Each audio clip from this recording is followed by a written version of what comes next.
Hey guys, welcome back to the channel. This is story about what if Naruto exiled by his family. Before I start, please do support for more amazing content, and do consider to subscribe my channel and share my video to your friends and check out the description as well. Let's start the video. Naruto. You stand here accused of being responsible for the loss of Uchiha heir, interference with a mission above your rank, and endangerment to you fellow shinobi. How do you plead? A blond man asked to a younger version of himself in a room filled with adults. The boy only glared at the man. He was bound and was being accused of crimes that were bogus. He looked in the eyes of half the people in the room and he knew that he could say nothing to save himself. In their eyes, they were very happy to see him being punished and most likely set something up against him. There is no point, you already made your decision. This is only a formality, Naruto stated as he began to recount his life. Recap. Sasuke Uchiha has been offered training by the Leaf's rogue ninja, Orochimaru of the Sannin. Sasuke's desire for power to kill his brother that slain the entire Uchiha clan under the guise to test his power. However, it was unknown to the public, but known to a few that the Uchiha clan was planning a coup d'etat after the injustice they were faced with. 13 years ago, the Nine-Tails Fox was released by a rogue Uchiha, and sent it to attack the hidden Leaf village. The Nine-Tails Fox was resealed into the children of the current Hokage, Minato Namikaze. However, the third Hokage, Hiruzen Sarutobi did the sealing, so his successor could live to raise his children and protect the village. The elderly man sealed the yan half of the chakra into the redhead daughter with whiskers, Mito. The yin half was sealed back into the previous Jinchuriki, Kushina Namikaze, to save her life after the extraction.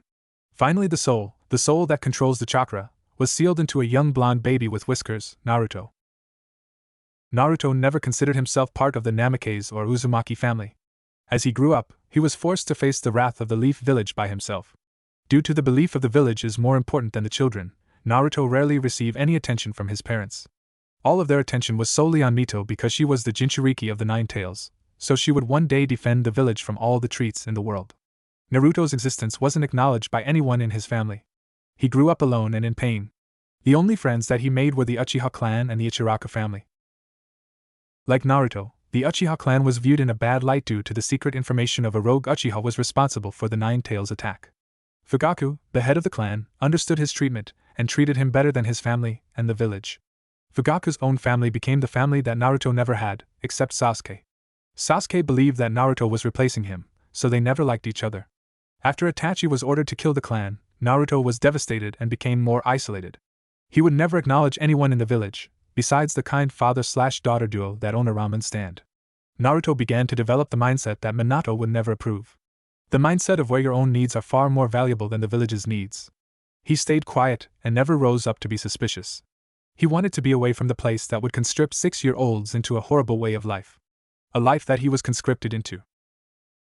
During the days in the academy, Naruto did everything to be seen average, so his parents won't bother him, as they only ever cared about Mito.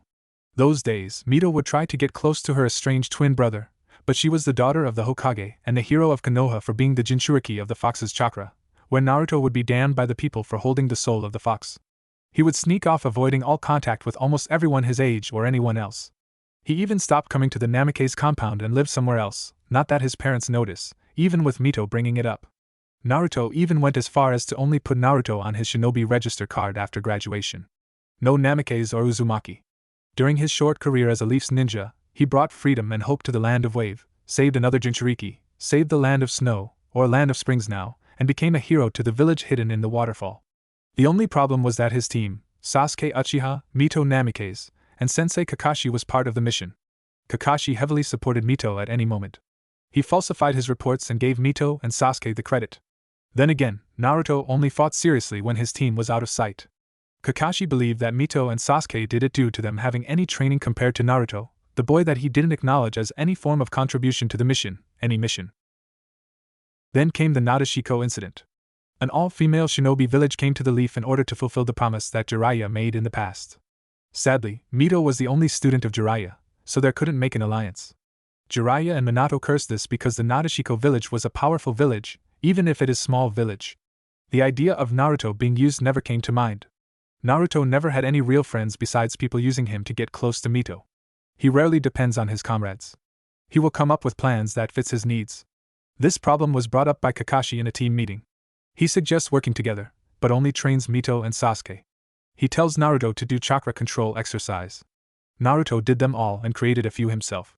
This only enlarged the rift with him and the leaf, seeing as they refused to help him become stronger, he would need to find another source. During the Chunin exam, where all 5 great villages participated in, Naruto was acknowledged as an orphan by the foreigners. It didn't bother him, but when he defeated Niji and Mito in his match, it brought questions to the other Kage. They noticed the whiskers, blue eyes, and blonde hair that is shared with Mito and Minato. Minato said he was his son. That was it, he couldn't think of saying anything else because this was the first moment in his life that he thought about Naruto. All the Kages saw the look on his face and knew what that means. They were disappointed for Minato's action for a son with many talents, including his rival the Raikage. News of his status as Jinchuriki of the Soul of the Fox became public knowledge, as did Mito's status. The Kages recognized this, that even the most noble Kage out of the 5 will do the same as any other Kage. Train the one with power and ignore anything else. It was originally thought that this man was a man that wanted peace for the entire shinobi world, but his action reveals that he only cares about the leaf. During the invasion, Gaara went full-tailed beast mode, but Naruto stopped him. He used his white tiger summoning boss, Byako, to defeat Gaara. Naruto used the summoning jutsu on accident one day and teleported to the den of the White Tiger clan. To become the summoner of the fabled clan, he had to allow them to look into his mind. If they don't like what they see, you die. If they do like it, you are in. Naruto, of course, passed with flying color. A boy grew up with hate, but never sought revenge impress them, but they did saw a lot of hate for the village and the people, just not revenge. After the invasion, Minato gave the credit of defeating Gaara to Mito, no matter how much she protested. Sasuke only saw Naruto with his eyes burning with hatred. He knew that Naruto was far more powerful than he lets on, and he was on good terms with his own family, before their death. He couldn't stand Naruto. He was treated as the prince of the leaf. Hell, he and Mito were engaged to each other to strengthen the Hokage's family. Minato thought that Sasuke is a better son. Sasuke used the curse seal more often and fell prey to it. He decided to go rogue and go seek out Orochimaru for power. He left the village, and the next morning, Minato assembled a team to retrieve him under the belief that Sasuke was kidnapped by Orochimaru. A team that consisted Shikamaru, Kiba, Choji, Niji, and Mito. Naruto wasn't viewed as capable of performing an A-rank mission. A mission where any Jonin or Yanbyu could have been sent on. Instead, Genins and one Chunin was sent because they were Sasuke's friend. Naruto, however, was conflicted about not going. Normally he wouldn't give a damn, but Fugaku and Mikoto were like parents to him. After giving it a long thought, Naruto ran to catch up with them. He couldn't allow Orochimaru take control of such an asshole because Naruto knew that they loved Sasuke. Naruto only managed to reach Mito and Sasuke fighting at the Valley of the End. Naruto was about to interfere, but an old enemy prevented him to join in to capture Sasuke, Kabuto. During the exam, both Kabuto and Naruto saw through both of their disguise. Kabuto knew that Naruto is dangerous. It only became more apparent that the two fought each other in the Forest of Death when Naruto started to use Kurama's chakra. Kurama, the nine-tailed fox. Naruto managed to speak to the soul of the nine tails at a young age. Only shocked to find out the truth and that the fox is a female chakra construct, and, to see what she looks like in my story, search, Doluadalatsu Ma Xiaotao. Only imagine 9 crimson tails on her. Throughout his life, Kurama would tutor Naruto in the shinobi way. Naruto would consider her as the only mother he has left after Mikoto's death. Eventually, Sasuke won and Kabuto escaped. Naruto was forced to retrieve his estranged twin until Kakashi showed up and arrested Naruto for not being assigned to the mission. End of recap. Is that your plea? Minato asked in a calm tone. Naruto knew it was over for him. He could see the civilian members drooling over the punishment against him. He knew they wanted him dead since he was born. Naruto tried to bring onto the table that Rock Lee was also joining the mission without the authority of the Hokage, but one civilian council member lied that he assigned Lee as backup. Something that only the Hokage can do. Just get this over with. Those asshole wants to see me dead. I bet they are the one leading this trial against me. Something that only a shinobi of high ranking could do. Naruto stated in an attempt to piss them off. He knew that they only desire power. So if they can't get shinobi power, they will get political power. How dare you! You demon! You should respect us. We own you! Shouted the angry civilian members. Surprising both Minato and Kushina, as this is the first time that Naruto was brought up in the council, and this is their reaction. I do because it is the truth, replied Naruto. You are a demon. You should be honored that we spend so much time on you. What whispered Minato and Kushina? Not believing that their family, the Hokage, consider everyone part of Konoha as family, would have such hate for one of their own. Enough. shouted Minato to get everyone to calm down, while trying to absorb the knowledge that his village beat up Naruto. The council made an unanimous vote. You are hereby banished from the leaf. Naruto only scoffed at this. He expected public execution. Considering it was the last Uchiha, the civilian council would be able to get away with that. Maybe they had something else for him once he's outside of Konoha. He was fully aware of Root, and he knew Root was fully aware of him. Know this, Namikaze. I don't forgive and I don't forget. You will one day regret this choice of being a slave to such a corrupt system, Naruto stated as he was dragged away by ANB that a civilian counselor summoned. Minato was beginning to see that Naruto's word may come true. The power that a mere civilian had was unbelievable. They only dealt with domestic issues. They weren't allowed to have this much power because they didn't understand the shinobi system, and would end up causing damage to the village. Did I make the right choice? Land of Wind. It has been several days since Naruto was banished from the village. He made his way to the Land of Wind. Kurama told him about a possible new start. A place where he can truly make a home for himself. A new world. Well, not a new world, more like half a world. More specifically, the other half of the world. The larger half. Back in the days of the Sage of the Sixth Path, the world was chaotic. The land was filled with species of all kind and they had more power than any humans, even though humans were the majority populace of the world. The sage feared their power, so he made a choice. After becoming the Jinchuriki of the Ten Tails, he used its power to separate the world into the East and West. The East becoming the Elemental Nation and the West as the Endless War Nation. When the wall was formed, he abandoned all the humans on the West to fend for themselves. Later, he purged any and all non-human in the East.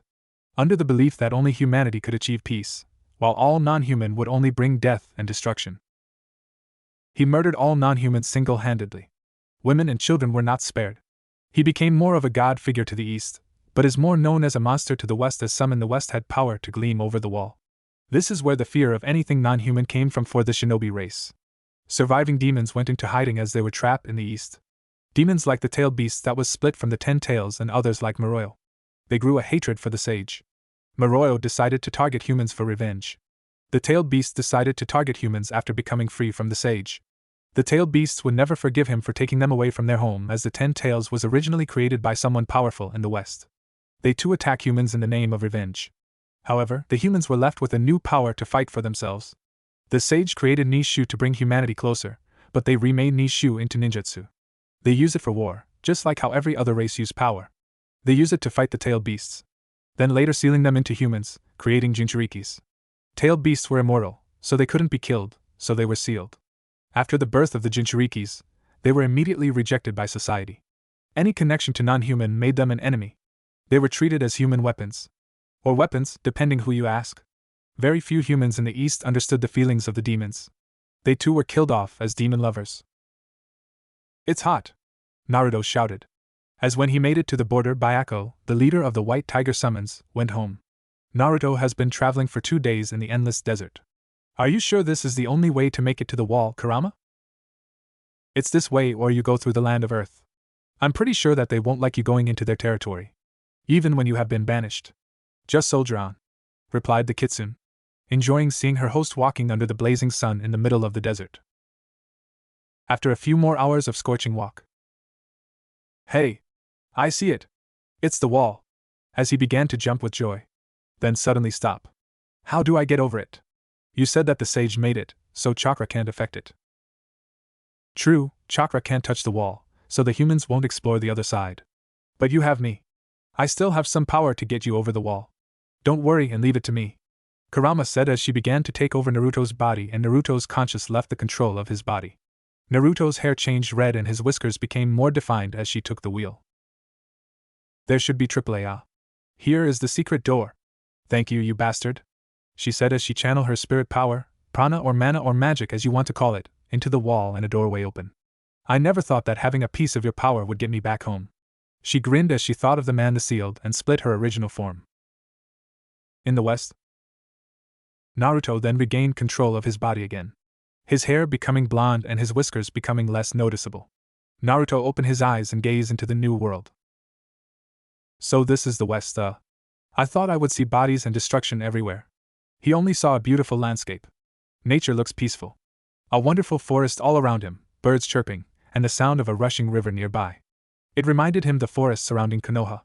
The place where he would usually stay and hide out during his days in Konoha. Yes, this place is definitely peaceful. Most likely due to people not being around the wall. It can't be taken down without the power of the sage, which I so happen to inherit after the sage's death. I wish my other sibling would see this. How I miss home, she said as she felt relieved to be home where she would be accepted. So now what? Go north. I remember there being the largest human city. The city of Camelot. The other race may not take a liking to you, so be careful. It was true. There are many races besides human. There were demons like her. Also, devils the weaker version of demons, but hold more potential to become stronger like humans. Then the angels that God sent to protect the world, also their counterpart, fallen angel. Yukai, like the kitsune, Nikomata, and much more. Ghouls, the mutated human that are far stronger and faster, but have the problem of the ability to only eat humans. Finally, there is the humans. The race with only the potential to become strong, and they're more adaptable. They can handle the biology of any other race, so there are many humans that fell in love with the other races. Their children usually become only one race, a human or the race that is the spouse of the human. Even then, they would only be seen as half-breed. Or late the last time Kurama was here. Who knows how much has changed in a few thousands of years. I will, but I want to meet the other races. They seem like they could be good friends. I mean, look at us. We are a family, Naruto said with a grin. Kanade could only smile at this. It has been 1 month since Naruto started his adventure. He ran into the other races, but it didn't turn out the way he wanted. Most of them attacked Naruto on sight. Naruto barely survived their encounter. If Kurama didn't take over, Naruto would be dead. There he realized that all the races' power are far stronger than chakra. If war would spread to the elemental nation, then the shinobi villages would surely lose. Naruto ran into some of the more friendly people. Flashback. Hey, I'm not here to hurt you. I'm just a simple traveler, Naruto said as he raised his hands to show he isn't a danger to the ghoul. How can I trust you? You humans always hurt me, said the ghoul. Wait. How can a ghoul be hurt by humans? I mean, aren't we weak? Naruto said in surprise at a ghoul being hurt by humans. The ghoul looked at him confused. I'm from over the wall. I was told by a friendly demon that live in the east that I could get a new start if I come here. I'm just trying to start over. The ghoul carefully studied Naruto. The idea alone seems impossible. As the ghoul watched him, she could tell there wasn't a single lie in Naruto's eye. One explanation later. Man, you humans sound pitiful in the east, the ghoul said after hearing Naruto's story. Wait. Human can fight on the same level as the others as well, Naruto shouted in surprise. Yeah, your ninjutsu, as far as I can tell, comes from the idea of wielding the spiritual side of energy and the physical side. But it seems like you people from the east only took half of each, so your body doesn't break. If you use the full power of one side, it will be enough to fight any race. Chakra sounds like downgraded version of energy here. You, humans evolved after the wall was put up. You guys couldn't compete with us, so you fought hard and evolved into what humans are now. Humans definitely earn the title as the most adaptable race. You guys develop a body to handle the spiritual side, prana, mana, or magic as you could call it. There is many name for it. Or you could learn the physical side of energy, dochi.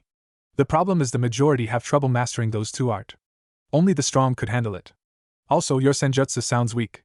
I mean, senjutsu is one of the power that is closer to God, yet it can only take down your shinobi that are barely on the same level as a warlord's lieutenant. I think you guys are making the nature energy you take in weaker, by mixing it with your chakra. The nature energy is most likely diluted by your chakra, so you can handle it. I mean, anyone can learn how to use nature energy, but that doesn't mean you should. Some races, like the Kitsune and Nikomata, are more known to have an affinity for nature energy. Everyone else, it may as well be suicide. Using pure nature energy can easily make you a warlord of a demon territory, said the ghoul, surprising Naruto that it's possible to learn a stronger form of energy now. Thank you very much. I hope I can call you friend in the future, Naruto said as he begins his journey to Camelot. Are you sure you don't want a bite out of me? I mean, I don't want you to starve, he said with a worry face. I can't take a bite out of a cute guy like yourself. I will feel bad about it later, she said with a wink, causing him to blush. I hope we see each other in the future, he said. Me too. By the way, the name is Naruto, he said as he waved goodbye to his new friend. My name is Kirishima. I hope you find happiness here. Smiling back. Flashback end. Naruto spent his travel learning how to harness one side of his energy, but failed each time. He decided to give it a break until he made it to Camelot.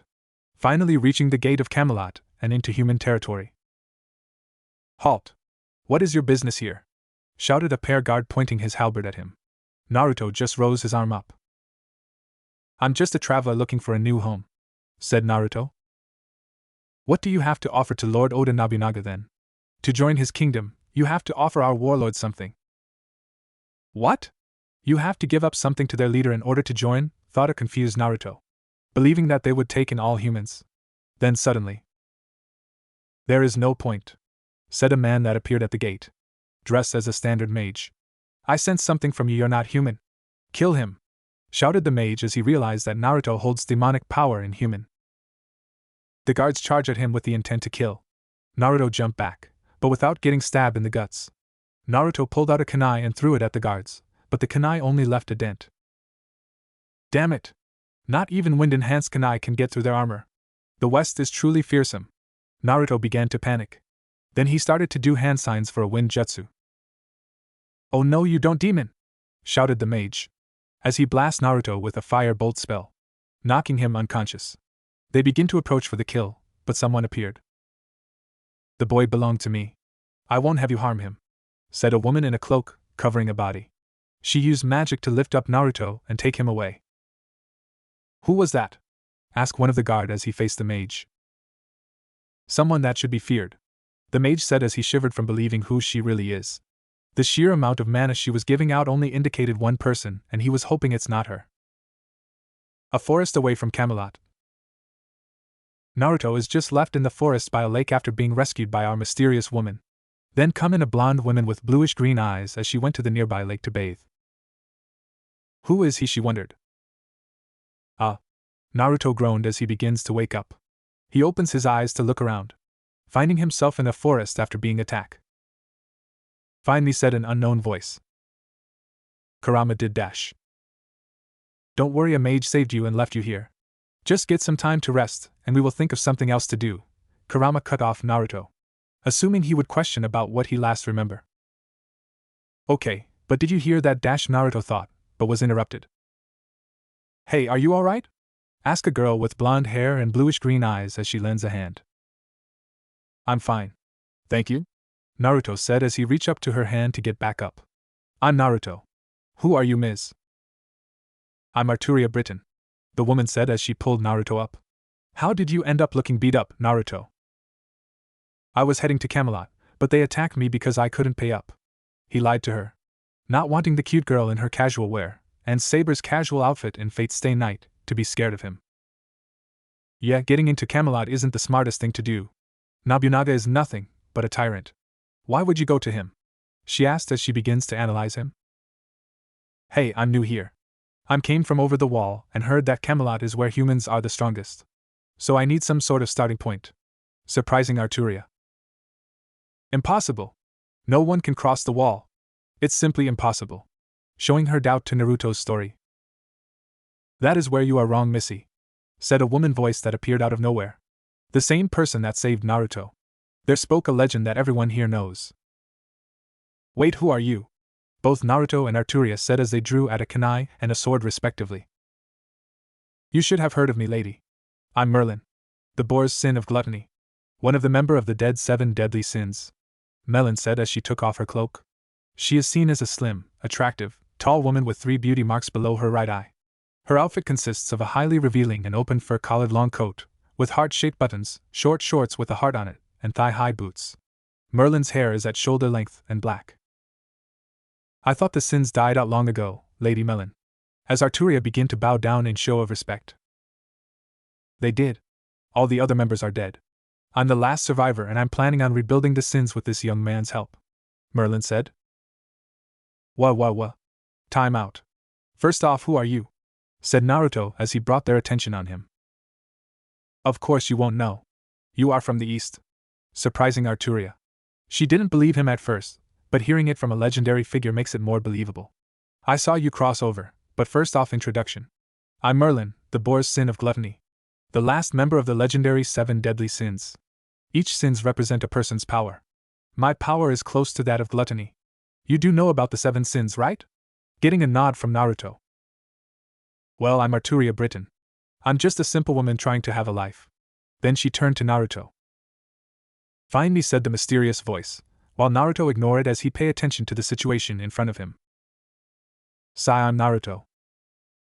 One background story later. I thought that the sage was a peaceful man. I never expected him to be a cold man, Merlin said in surprise. She always heard that the sage strived for peace. Apparently, he was going for a peaceful world for only humans. Well, at least now that I know that humans don't change. Even in the peaceful East, there is problems and corruption, Arturia said while giving Naruto a sad smile, seeing him struggle in the land that is more peaceful than the West. Okay. Now what is this legend you keep on talking about? Naruto asked as he looked at Merlin. She simply looked at Arturia. She sighed. There is an old story that my mom will always tell me when I was younger. Ever since that the endless war started, all race prayed for a miracle. For someone to stop the fighting and save us all. God answered that prayer. But it wasn't what we wanted. God crafted a sword. A sword that is proof of the person's right to save the land and rule the West. God placed the sword in a stone somewhere close by Camelot. The one that pulls the sword out of the stone will save us or conquer us. The golden sword of the victorious, Caliban, Arturia said as she recounted that fairy tale, surprising Naruto. Come to me, said the mysterious voice. Naruto still ignores it. That is part of it. Time forgot about one thing, Merlin said, getting a surprised look from Arturia. Legend says that a man that done the impossible would be the one to unite the lands. Gathering both the girls' focus on Naruto. What? I mean, I didn't do anything impossible. How can I be the one? Naruto said as he begins to wave his hand in denial. You did cross the border between the East and West. That alone is said to be impossible. I saw you crossing the wall, so I followed you ever since then. You should at least try to pull out the sword. The world needs a king. A fair and just king. So far, Naruto, you are a kind man. You chosen to not kill the ghoul that ran into you, you saved anyone that was in danger, and you have yet to kill anyone when you crossed. Merlin said with confidence in him being the one. What? Arturia shouted in deep surprise. You are telling me that you haven't killed anyone in the West, but you have killed people in the East. People in the West are more dangerous and shouldn't be left to kill others. I don't care about that. I gave them the chance to leave and not harm anyone. They took it, and that was enough to satisfy me. Like I said, that sounds like an ideal king for a peaceful world. At least try to pull out the sword. You have met all the qualification to draw the sword. And most importantly, you would be the one to unite the West instead of conquer it, Merlin said. There is still a problem. No one has found Caliban. It is said to be in the forest by Camelot. That is why I live here. To find it and stop the fighting, Arturia said with pride, while Naruto smiling at her. Having the same thought if he had Caliban. It was meant to be for the once and future king. Do you really believe that anyone can find it? Merlin said as she scoffed at Arturia's statement. Wait, you mean? Yes, I believe that Naruto would be able to find it. He is most likely the one to find the sword, so the sword may call him out, Merlin said, but was cut in by a hand raise. By Naruto's hand. Ladies, I have been hearing a voice since I woke up. I think it may relate to Caliban, said Naruto, looking sheepish. Widened both the women's eye. Really? Shouted Arturia. Don't lie. Did you truly hear a voice? Asked Merlin with a serious voice. Why, yeah. It keeps on saying find me for a while. Then after hearing about Caliban, it said come to me, Naruto said. It must be true then, Arturia said. You are the one to save us. As she held his hand. Let's follow it then, said Merlin, getting a nod from the two as they get up and followed Naruto. A few hours of walking around the forest. I'm beginning to think you're leading us on a wild goose chase, Naruto, said a tired Arturia. Merlin continued to walk. Then both stopped. Arturia didn't notice them stop and crash into Naruto, causing the two to fall over. Hey! Why did you stop? Arturia yelled at Naruto, but look at what is in front of them. A golden sword stuck in a large boulder. Is that? Yes, Merlin replied with a smile. The power it's giving off can only be from the legend. Naruto, just walk up to it. Claim us, said Caliban, surprising the two girls, making them believe that Naruto is the one. Naruto walked up to the stone. He slowly gripped the sword. He pulled the sword out, and a bright golden shine blinded everyone. It's so warm, said Arturia as she felt Caliban's light. Finally, We are saved, Merlin said as she smiled at him with cross arm. Heya! Naruto screamed in pain. Naruto! Both girls shouted. Naruto! Both girls shouted. Naruto started to scream in pain. Pulling Caliburn out of the stone did something to Naruto. Do you really expect that a simple man is able to wield the weapon the god herself crafted? Arturia and Merlin can only worry about Naruto. Merlin was analyzing the entire situation, while Arturia was trying to reach him. Arturia couldn't get close. The pressure that Caliban was giving off was too much for the girl to get close. Lady Merlin, we have to do something. I can't stand hear him screaming in agony any longer, shouted Arturia with terror in her eyes. For the short time she met him, she could tell that the two have a lot in common. Most likely becoming friends quickly. What can we do? Caliban is stronger than any of us.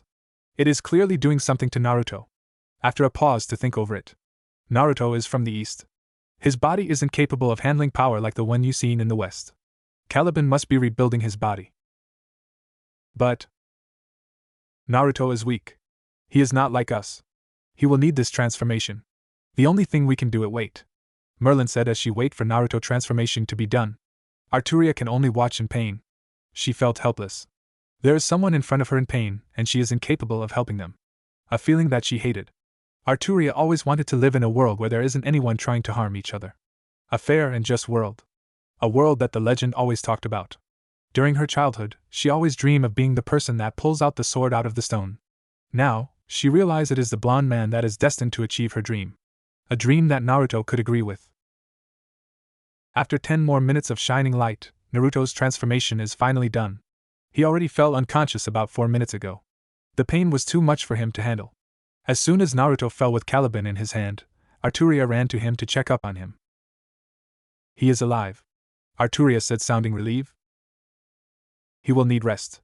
However, this is a problem, Merlin said as she frowned as she scanned his body with her magic. What is it, Lady Merlin? Beside his missing whisker mark, Merlin said while Arturia looks disappointed. She kinda like his whiskers. It made him look cute. Let it be known that Arturia Britton will never admit that she likes cute things. He has a new power. He has magic network. Magic circuit? So he is a mage? She confusingly asked, using the on of many terms for magic container. As there is no official system for magic, many people use many terms for magic and anything relating to magic. Yes and no. He is a mage, but that transformation is something else. Sensing him, he's more different than a standard mage. His magical signature is more along the line as angelic magic. Like the angels from heaven? She asked. Getting a nod from her. Grab him. He needs rest. Hold on. Are you gonna leave me behind? Said a beautiful woman with red hair, 9 tails. Arturia drew her sword and pointed it at her. Who are you and state your business here? Demanded Arturia, while Merlin brings up Aldan. Her sacred treasure, a small crystal ball. Merlin sensed her demonic power, and it isn't something to take lightly. Merlin is no doubt stronger than the new woman, but with Naruto unconscious, she couldn't risk his safety. Really? I'm hurt. Naruto was talking about me to you guys a few hours ago. Who else can be a beautiful redhead like me? She said with a fox grin. After giving it a few minutes. Kurama! Both blurted out. Bingo, she sang out as she spins around like a little girl showing off her dress, but Kurama is showing off, her assets. How did you get out? To my understanding, you were forever trapped into the blonde. Merlin asked as she lowered her crystal ball. So did Arturia, as she sheathed her sword. No idea, but my guess it had to do with the golden sword. She pointed to the sword in Naruto's hand, getting the other two to look at Caliban. Of course it was me, said a voice coming from Caliban, and I used the voice of Ilia's fragment, or more commonly known as Ilia from Trinity 7, widening the eyes of everyone looking at it. You talk? All three said in unison. Do you really expect that a weapon created by God herself to not be sentient? I mean, people will come challenge Master to claim me. I can only be wielded by Master and others that is approved by him. Giving time for the three to absorb the newfound information. I sense that Master doesn't desire you to be trapped, Lady Kurama, so I freed you, by giving him magic source to compensate for your departure from Master. The source that Master received are special. They are personally designed by God, so he will be a great mage if he wishes. What truly matters is that he has more power to fulfill his destiny. I'm sorry for not informing about what I was doing, I was quite tired. Waiting in the stone for thousands of years tend to make someone sleepy. The two girls just blink at them. Kurama was too busy enjoying her freedom to care about the how part. Of course it is. Kurama yipped in happiness as she skipped around. I guess it is okay. Arturia said as she sounded unsure how to respond. She still doesn't fully trust any other race. As long as it helps at the end. I'm fine with it. Merlin, finally absorbing the latest news. Arturia carried Naruto back to her home, while the other two just talk. Merlin couldn't let thousands of years of knowledge go without finding out something for herself. Caliban was in her sheath. Hello, Caliban said as she gains everyone's attention in Arturia's small home. I'm new here, but all of you know the legend, right? Getting a nod from the two humans? So Master will accept his role to unite the land? Getting a nod from Kurama. Knowing her former host for the longest time and how he wants to help people. I watched the land from the beginning. The only way he has a chance if Master gains more power. I recommend starting with gaining the aid of the pair heavenly dragons. What? How can we get those two monsters to help unite the land? They spent their time destroying then helping. Shouted Arturia. Not liking the plan already. Calm down. That is true, Albion and Drake has been raising the land for a long time. However, they were sent with me by God, so they will answer to Master if he shows me. They are loyal to the once and future king. Now he finally arrives. They will accept him as their master. However, they may test him, so Master should focus on gaining power. Getting a nod and agreement from the three. 4 days later. Naruto moans in pain as he finally wakes up. What happened to me? As he begins to get up and look around the room. Only seeing a sword. Oh Master! You are finally awake! Caliban said in glee. Blink blink okay, back to sleep. I'm still dreaming. Naruto went back under the covers. How rude, Master. I'm real. This isn't a dream. Then how are you talking? Swords don't talk. As he pointed at the sword. Simple.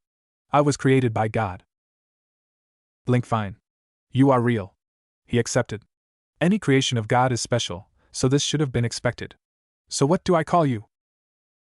Caliban is fine, Master. Oh, I should mention that I modified you. What? He shouted in disbelief.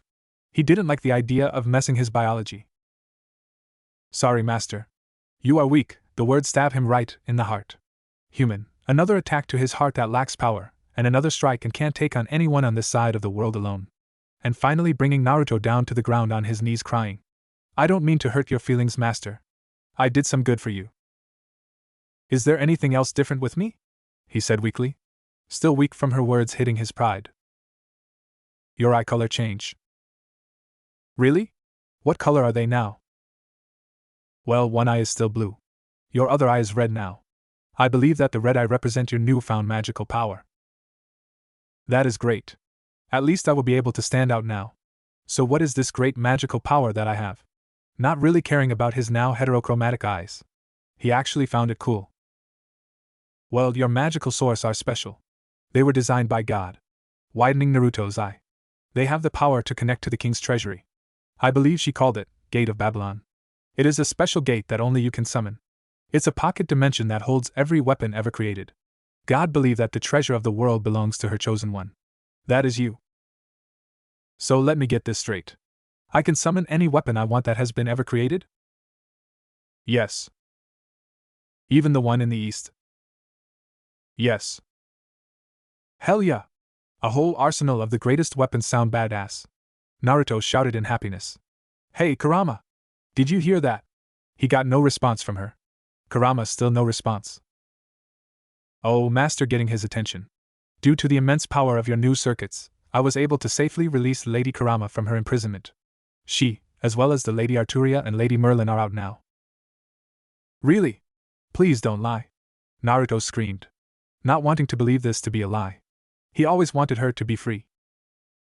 Yes. They will return at the end of the day. Although Lady Merlin had to leave. She said she needed to rebuild the 7 deadly sins for the upcoming war. What war? He said with worry. The Unity War. You will be fighting to unite the land, right? After a minute of silence. What? I can't fight in a war. They are too powerful. I mean, I want peace in the West, but I can't do it. Now, you have new powers and you can train to become stronger. Lady Kurama told us about your desire to see the races living together in peace. If you train hard, it will become a reality. Also, it's your destiny to rule the West.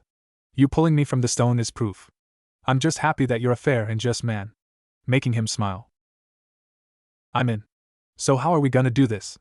Asked Naruto with fire in his eyes. First, you will be training in swordsmanship with me and Lady Arturia. Master, I believe she is quite taken with you in the short time you spent with her, making him blush. He found her beautiful.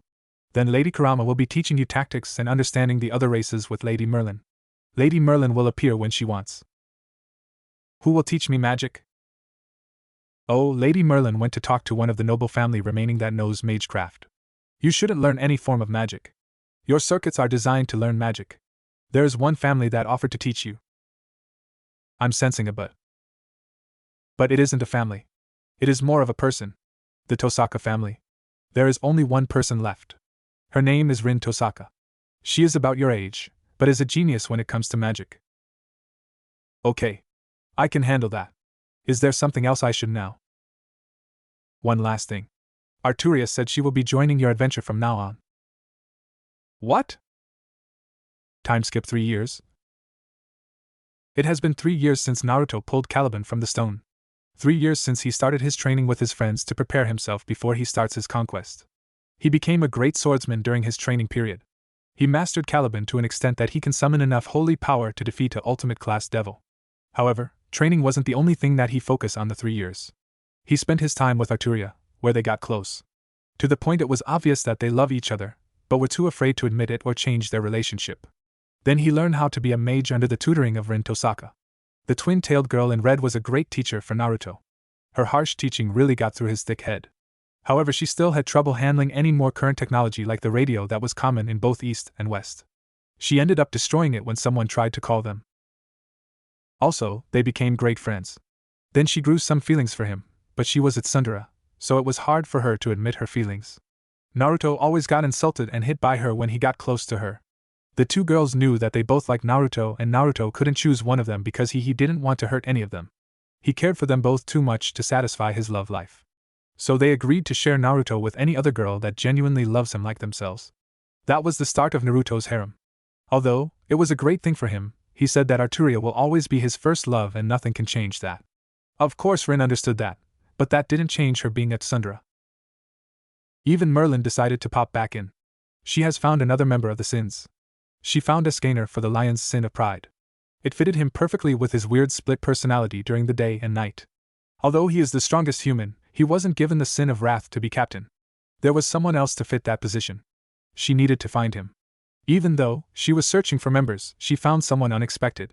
She found a goddess. The Lady of the Lake, Lady Vivian. The ruler of Avalon knew of the legend of Naruto becoming king, so she decided to aid him. She ordered Merlin to bring Naruto to her. She gave Naruto a holy sword, but not just any holy sword. The sword of promised victory. The sword forged by the planet as the crystallization of the wishes of mankind stored and tempered within the planet. A sword that formed from the prayer of victory from all races and brought into reality by fairies. It was a sword specifically crafted for him, and only him. Along with Excalibur, she gave him the scabbard of Excalibur, Avalon. Avalon grants the ultimate defense against anyone. Even against time to a certain extent. Avalon is capable of extending the youth of a person, which he shared with the girls. Plus there is the amazing healing effect that surpassed the healing capabilities of Jinchuriki. After receiving Excalibur, he gave Caliban to Arturia. She couldn't accept it, but Naruto countered with the power she will need and as a token of being the first woman he ever loved. After hearing a love-felt speech, she accepted Caliban. Naruto knew how much Arturia always dreamt of pulling the sword in the stone and becoming a noble knight. She now owns the sword she always wanted since her childhood. Of course, she couldn't stop thanking Naruto. Naruto didn't get any sleep during the night, and Rin was angrier than ever the next morning. Even after mastering Excalibur, he still used his Gate of Babylon. He mastered a few weapons in his treasury like Gibalg, Ye, and Enkidu. Although he usually uses the gate as a projectile weapon, he would summon the gate and fire the weapons at a rapid speed to take down his enemies. When experimenting with the Gate of Babylon, Rin noticed his circuit doesn't connect to the dimension that hold the treasury. It was himself that connects to the gate. It only brought her a lot of questions about the once and future king because this is the first evidence in both East and West that it was the person, not the power, that allows such a miracle to happen. He developed his own technique to counter any physical or magical attack. He called it Banishing Shift. Banishing Shift is a skill which could only be unleashed as a counter of an opponent's attack, could repel or disperse any kind of attack, physical or magical. Its true form is able to erase everything to the zero dimension, erase anything to nothingness. The perfect technique against any powerful attacks, but Naruto only uses it when necessary. He prefers the challenge of the battle and sees that technique as a last resort, or when he is too lazy to deal with an attack. After finishing his training, he and his friends went to the wall that divided the world. There stood Naruto in a black armor resembling that of a knight, and Berserker's armor from Fate/Zero. Lancelot's armor while it's still black, Arturia in her armor, and the same armor in Fate's Stay Night, and Rin in her usual red turtleneck shirt, black skirt, and long black socks under brown leather flats. Kurama decided to sleep inside of Naruto. Even though she is free, she is still part magical creature and kitsune. That means she is very lazy. She spent most of her time in Naruto because it's no longer the sewer prison for her. It changed to more of a hotel now. So we are gonna go back to your old home? Rin asked. Yup, the blonde said. Will they be able to recognize you? Arturia asked. Afraid if someone sees him, they will take him away. Not really. I have heterochromia eyes now and the whiskers are gone. I also have this helmet. He pulls out his knight helmet and shows her, making Arturia a little sad. She still misses his whisker mark. One day, Naruto brought back a puppy back to the Tosaka's estate, where they were living, and Arturia went full-on girl mode and played with the dog all day long. Rin never let it go. Naruto found it cute. Both never stopped teasing her about it. Don't worry, master, no one can harm you with me here. A voice came from Excalibur, and I used the voice of Astil Manuscript, or more commonly known as Sora from Trinity 7, on Naruto left side of his waist. Me too. Even though I serve Lady Arturia now, I will always come to your aid, Caliban exclaimed from the side of Arturia. Why are we heading to the other side, by the way? I mean, it's weaker world compared to ours, according to your stories. Don't get me wrong. I want to see how different it is from here myself. Asked Rin. I wanted to see some people before we start the war. It may be the last time I see them, he gave with a sad smile. Don't worry. We will survive the upcoming war. No matter what happens, we will get through it together. As Arturia hugs him to comfort him. Thank you? As he hugs her back. Okay. It's time to go through the wall. I'm a little excited to see the other side, said Rin with some glee. Naruto placed his hand on the wall while channeling Kurama's chakra into it to open the doorway. Then a door opened like a spiral portal opening up. The group walked through to see Naruto's world. The first thing that came to mind is, it's hot, both girls said with a deadpan tone. We are in a desert. Rin, don't you have something for this heat? Being in the armor is kinda cooking me alive here, he asked Rin. I do have some jewels that will keep us cool in the heat. As she hands out a blue jewel for her friends. Much better, Naruto shouted in relief. Wearing a full-blown knight armor isn't a good idea under the sun. First off, we head to the village hidden in the sand. As he pointed toward the village. They didn't take long to get there. Naruto summoned Byako again to give him a quick ride there. It only took a few hours to reach the village. However, when they arrived, they came to a bloodied scene. Debris and some dead bodies were at the gate. It looked like they were recently attacked. Only Temari was at the front gate, waiting for a squad. What happened here? Naruto shouted at her, while wearing his helmet to hide his identity. Rin and Arturia just stayed behind and let Naruto do the talking. Halt! State your business, Temari shouted back while preparing her fan. Not sure if they are friendly or not due to the current circumstance. So you don't remember me? He asked while shaking his head. Only for Temari to look confused. I guess wearing the armor is a good idea to hide who I am. As he begins to take off his helmet. Temari saw the blonde hair and one blue eye and said, Naruto? Still not sure due to the missing whiskers and the red eye. It wasn't uncommon to have a shinobi get a transplanted eye due to the life of a shinobi. So you do remember me? He exclaimed. I came here to see Gaara. So what happened? Naruto. You are alive. We thought you died since no one could find you. She came up to give him a hug. Right now Gaara been kidnapped. Can you help us? What? Where is he? Just tell me where he went, and I will get him back, Naruto said with concern for his friend. Just follow me. Kankuro and I are about to go and rescue him. Naruto and his team followed. On the way to rescue Gaara, Naruto learned a lot. He learned that a terrorist group, the Akatsuki, are gathering the tailed beast for some kind of plan. Gaara was the start of the plan. Naruto told her that he'd been over the wall and had been living on the other side of the world. She couldn't believe it, but Rin and Arturia supported his claim. Also, Excalibur and Caliban were very good at convincing non-believers. Temari still couldn't believe that Naruto is destined for something as big as this. To become king of the West was unbelievable. Temari also told him about what has happened after his banishment. The Leaf Village lost their treaties with Land of Waves, Land of Spring, or was called before Land of Snow, village hidden in the waterfall, and the village hidden in the sand as well. News got out about his unjust banishment. The entire Land of Fire went into an economic decline. The Fire Daimyo wasn't pleased with the loss of treaties. He went to the Leaf and threw a tantrum at the council. He ended up cutting 30% of the annual budget. Then he ordered Naruto Namikaze to return and lifted his banishment. Too bad that Naruto Namikaze never existed. Naruto was never accepted by the Namikaze or Uzumaki, and during the trial, Minato only referred to Naruto as only Naruto, so giving a surname now was pointless. Jiraiya used his spy network to find him, but couldn't find Naruto anywhere, so it was concluded that he died. It was a good thing he was wearing a helmet, so that no one trustworthy can now that he is alive, including the Akatsuki. However, the current problem is saving Gaara, and they already broken off the alliance with the Leaf, so there is no aid from them. Well, as they now. The Leaf are more than aware than the Akatsuki's movement. They knew about Gaara's attack, so they could have planned for something. Bloody hell. It sucks to be a Leaf ninja now, said Naruto. Bloody hell? Temari asked with a question mark on her head. Just a term used often in the West. It grew on me, Naruto replied. That explained your new accent. It completely different from anything I heard, said Temari. I find it cute, said Arturia.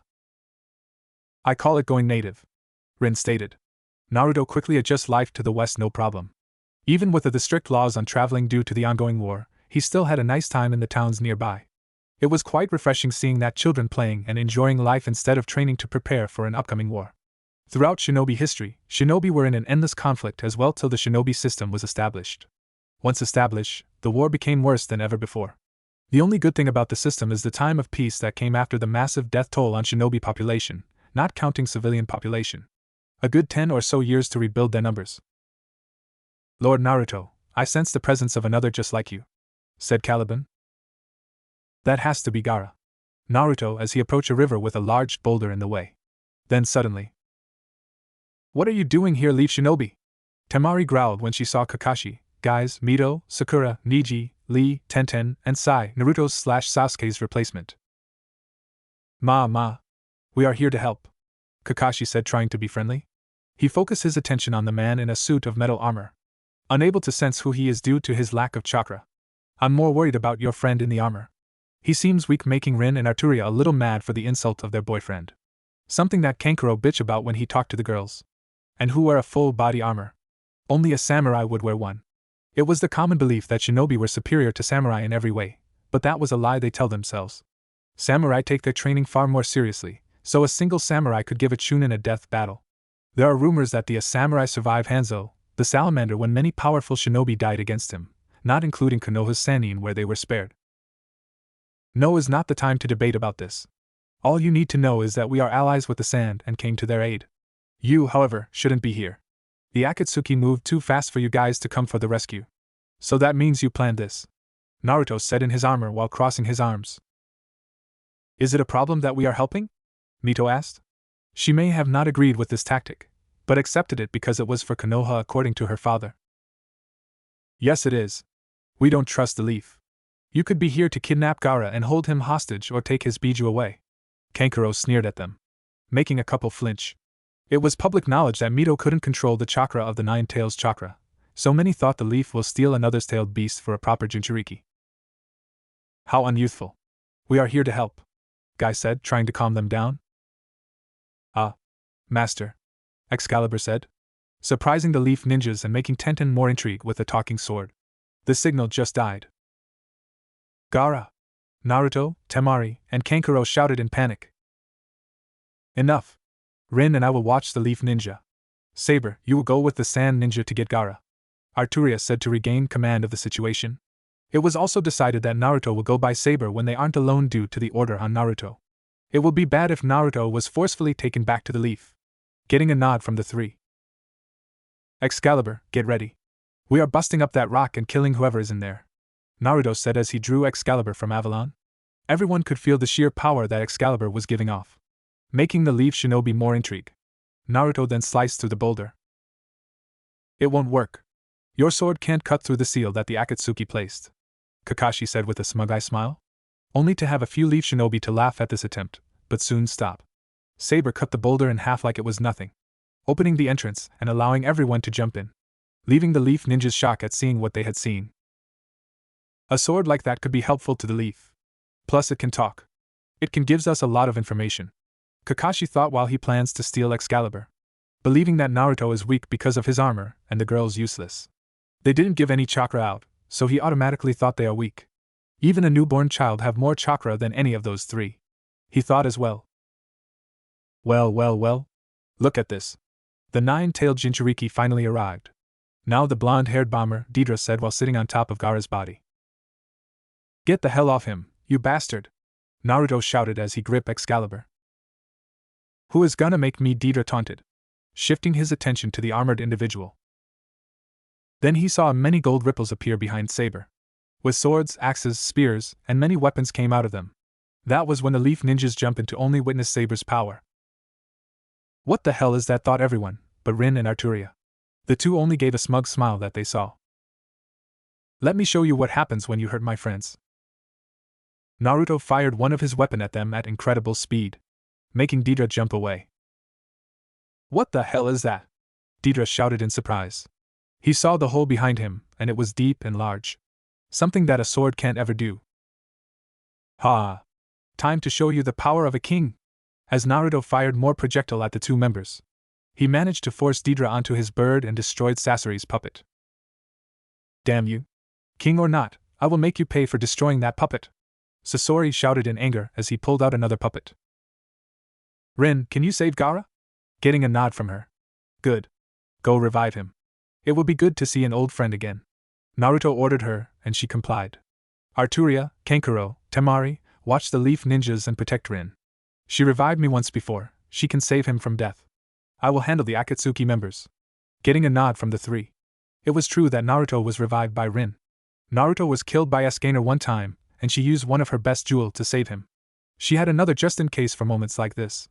That day, he learned that you be very respectful to Escanor during the day. What? Are you crazy? You can't handle the Akatsuki by yourself. Mito shouted at Naruto, worried for the supposed weakling. Don't doubt my power, girl, Naruto said as he faced Mito. I am a king. He is no match for me. Like hell we are, Deidre shouted as he charged against Naruto. Deidre had orders to focus on the nine-tailed Jinchuriki, but Naruto was pissing him off. Kakashi ordered his team not to interfere, so he could see Saber's power. Kakashi has never seen anything like this before and need to collect information on the self-proclaimed king. Plus, he hoped Naruto would be killed, so he can take his sword for the Leaf. His home was facing a crisis with the lack of power, so a power sword like Excalibur would help them. Naruto just launched more projectile at Deidre and destroyed his bird. Then Sasori summoned the third Kazekage to fight. However, the iron sand wasn't strong enough to fight against Naruto's weapons. He ended up destroying the Kazekage puppet. How dare you! That puppet was one of the rarest of have. Damn you.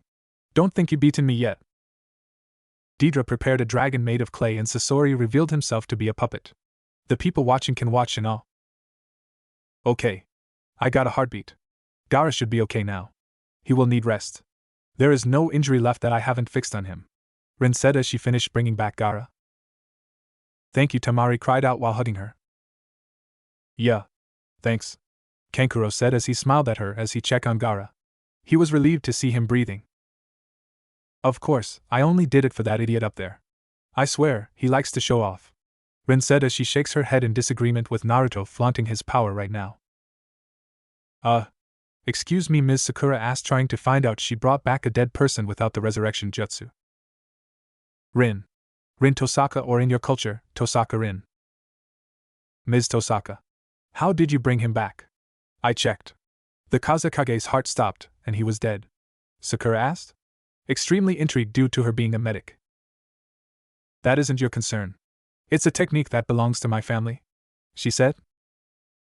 That is impossible. There is no bloodline that can bring back the dead, Sakura retorted. She knew many healing jutsu and healing bloodline, but none to bring back the dead. According to her master, Tsunade Senju, you can't heal the dead to bring them back. She should now, she tried. I never said bloodline. I said it's a family technique, Rin said as flaunt her twin tail hair. Boom! A loud explosion came from the fight between the Akatsuki pair and Naruto.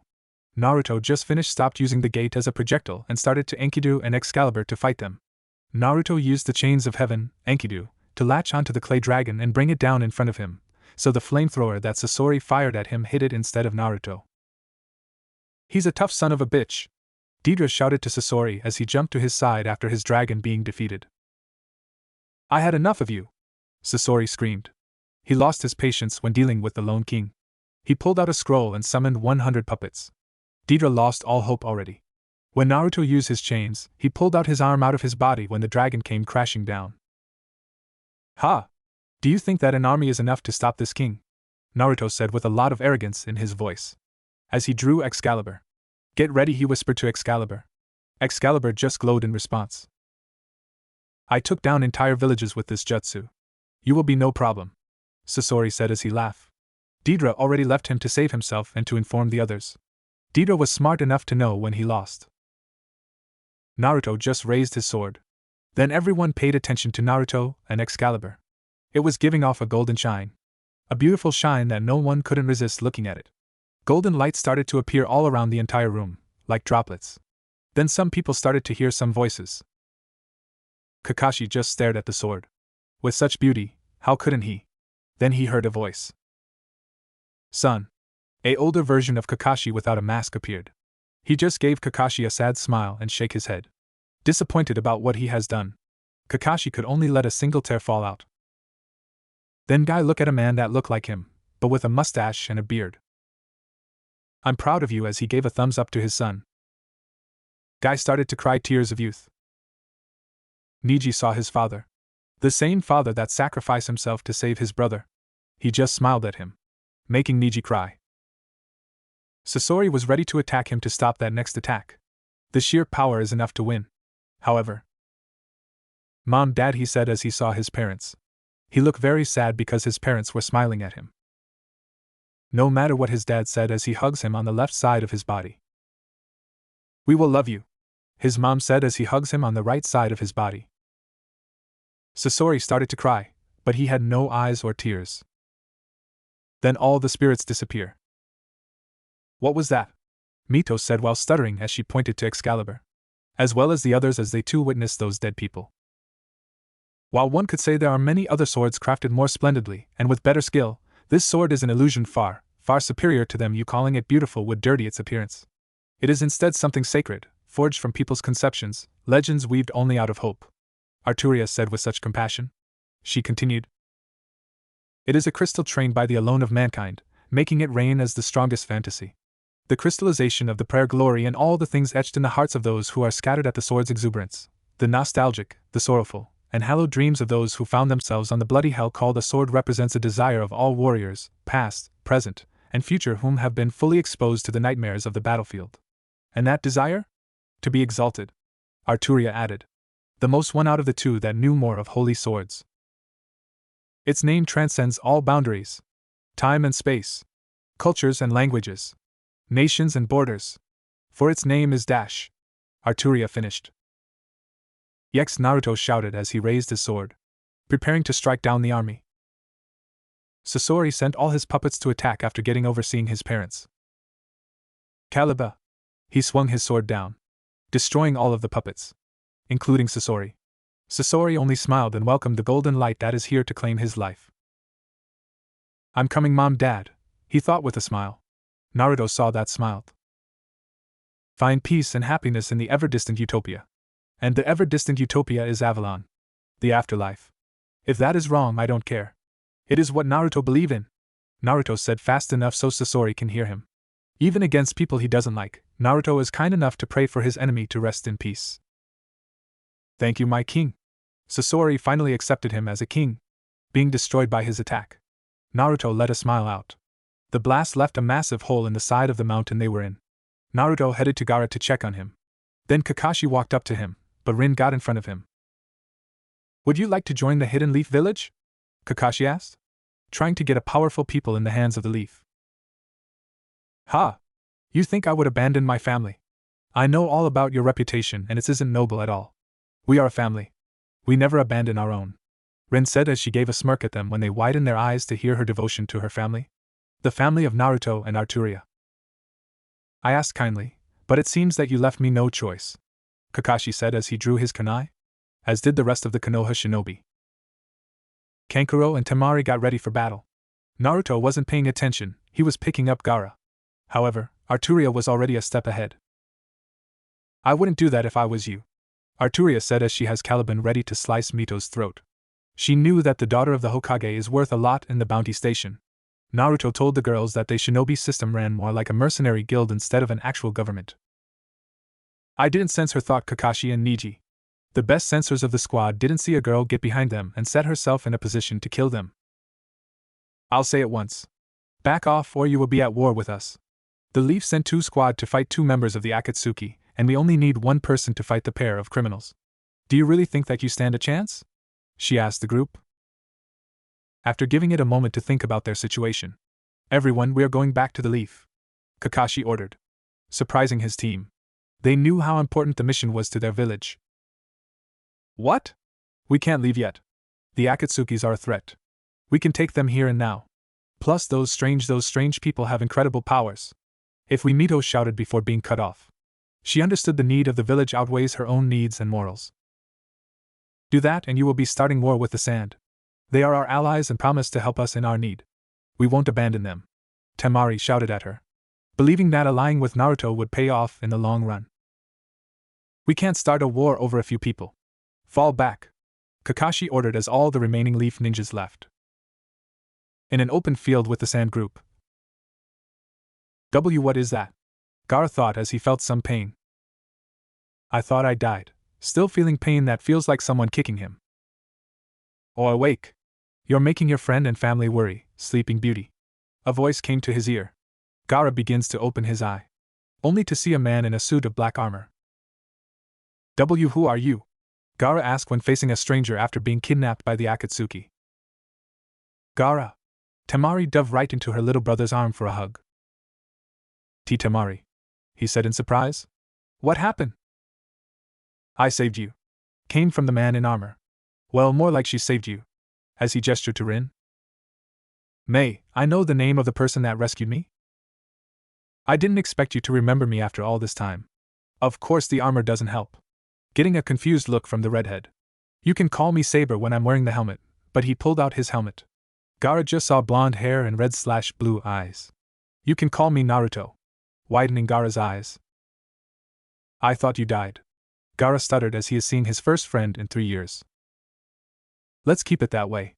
I don't need any attention on me now, he said with his trademark grin as he offered his hand to get up. You have always been the unpredictable one, my old friend. As I reach up to grab it. Hokage Tower in the Hidden Leaf Village, 3 days later. There in the Hokage's office, Minato, Jiraiya, Tsunade, and Kushina waits for Team Kakashi and Team Guy. Jiraiya gathered intel on the Akatsuki's first target, Gaara. Minato planned for rescuing the Kazekage and having the village sign an agreement where the Sand sell the precious metals only found in the Land of Wind at a price of their choosing and an alliance where only the Leaf benefit. The Leaf didn't have the power they had before and their economy was falling with their lack of power. They needed money and power to bring the Leaf back on top of the shinobi world. Report, Kakashi, Minato commanded with a frown. Not seeing the Kazekage and with them didn't sit well with him. You are not going to like this, sensei, said a tried Kakashi. Okay. Everyone but Kakashi, Guy, and Mito are dismissed. One explanation later. So this Saber managed to fight 2 of the most destructive ninja capable of jutsus to level battalions by themselves and managed to kill one and cripple the other. Getting a nod from Kakashi. Also, he has this odd ability that forms gold ripples out of thin air and weapons of incredible power shot out of it to fight the 2. Another nod. Then, he has a friend that is capable of bringing back the dead without Orochimaru's resurrection jutsu and another person capable of sneaking behind and in a position ready to kill Mito? Another nod and an embarrassed look from Mito. She was a proud shinobi of the Leaf and she allowed someone that was in their eyes, a dead body moving, in a position to be killed. She was trained to be the best. After finding out that every time that she uses the slightest amount of the Kyuubi's chakra, she goes berserk. No matter how many seals and training she had, it was simply impossible. It was theorized by Jiraiya that they needed the Kyuubi's soul to have some form of control on the chakra. Without the soul, the chakra is pure unrefined power that only knows how to cause destruction. Then hearing about a sword capable of summoning dead spirits interested Minato, Kushina, Tsunade, and Jiraiya.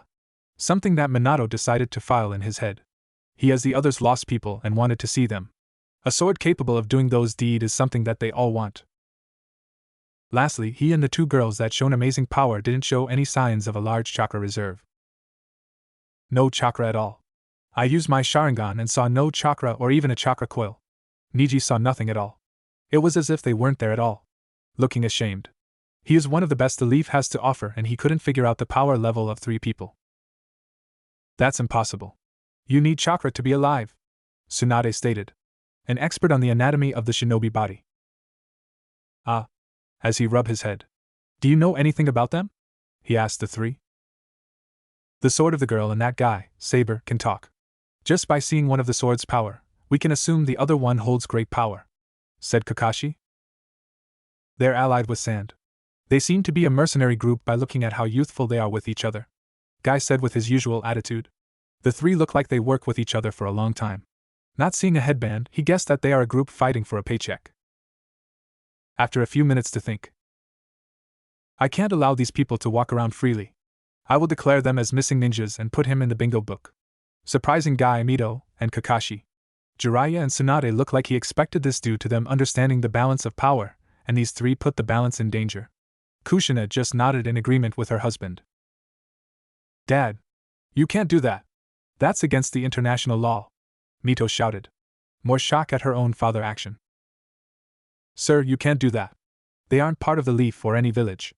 Plus, they haven't done anything wrong, added Guy in protest to the idea.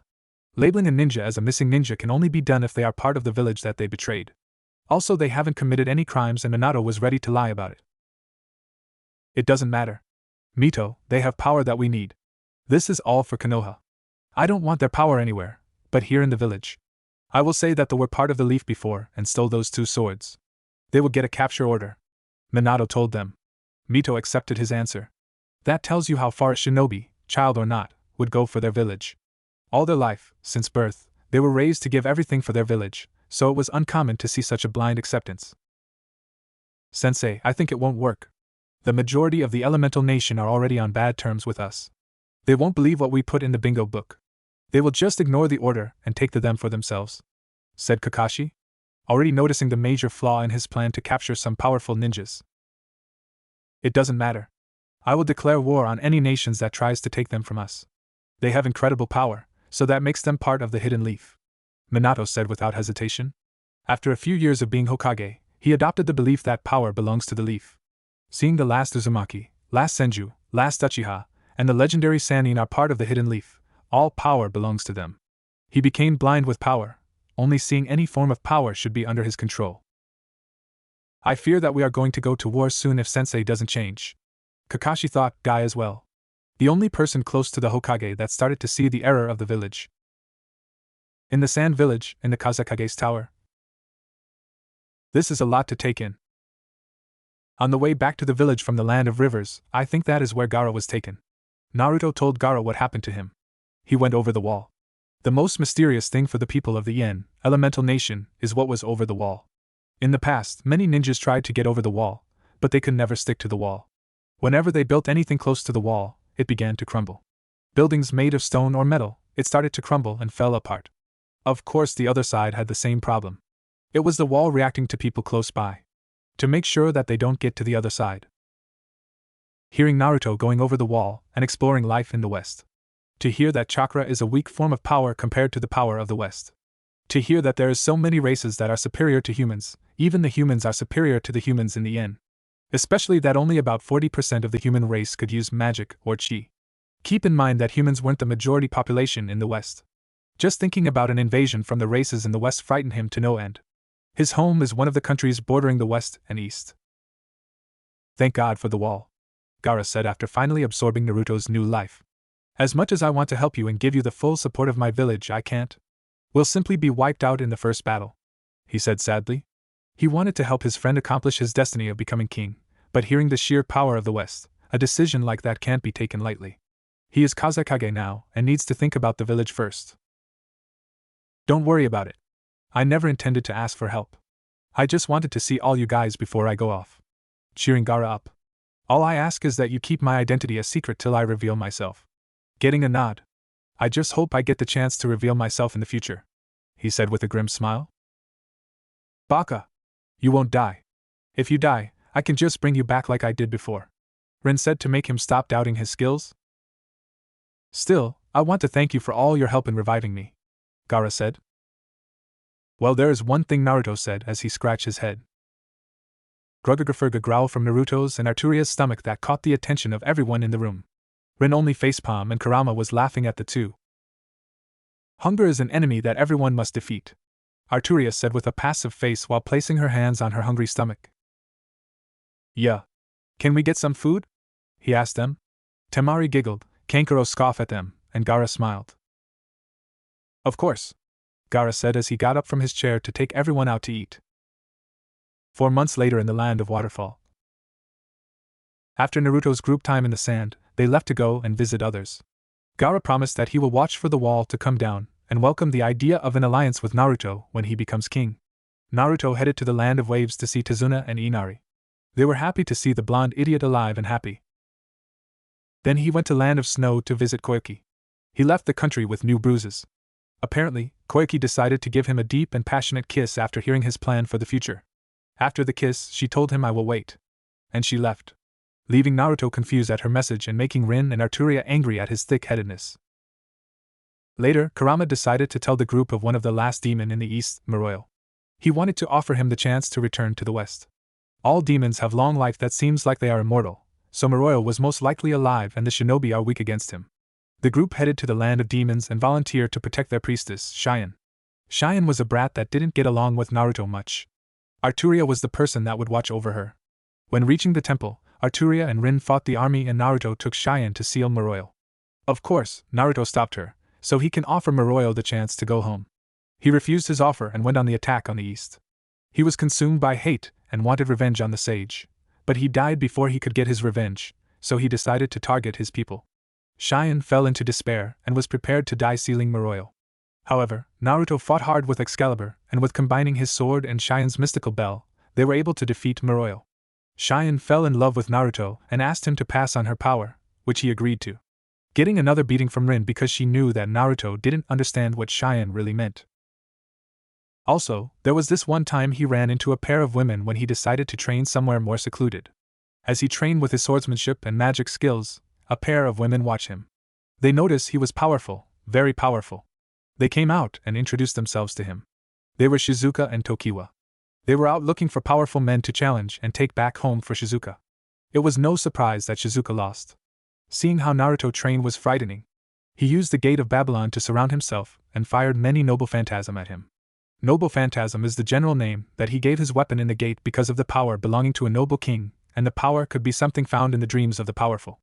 Naruto would use his Excalibur or one of the legendary weapons in the gate to deflect or destroy them. This was to improve his strength, reaction time, and speed. Shizuka didn't felt ashamed to losing against Naruto, and happily accept him as her new husband. However, there was a problem: he wasn't ready.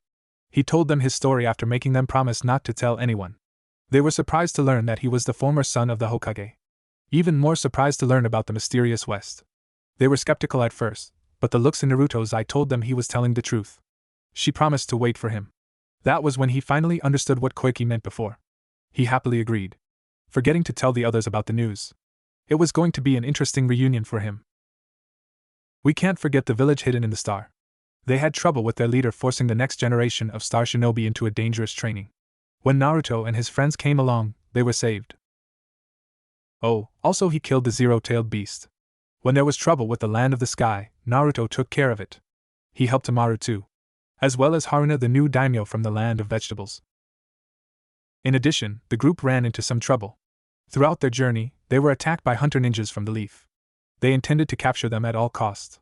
During their time in snow, they found themselves in the leaf's bingo book. That pissed them off.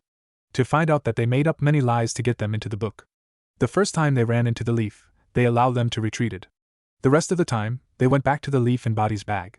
They were already criminals in the eyes of the leaf, so why not commit some crimes in the land of fire? The fire daimyo didn't like all the complaints coming from all the nobles in his land. He was getting reports of several crimes committed in his land by 3 people.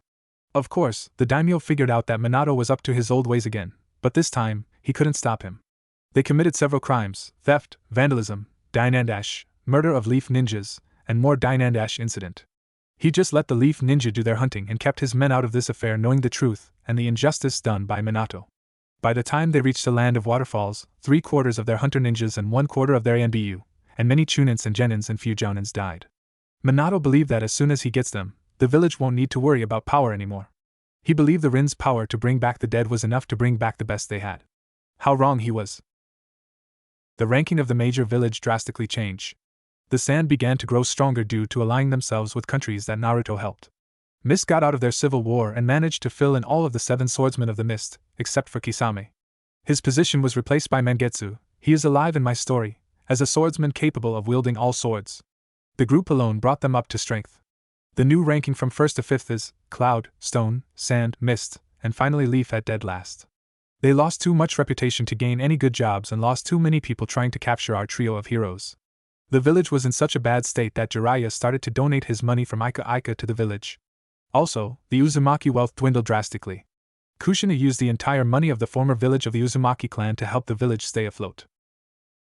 Now, we find our band of heroes in Waterfall Country. So this is our last stop? Asked Arturia.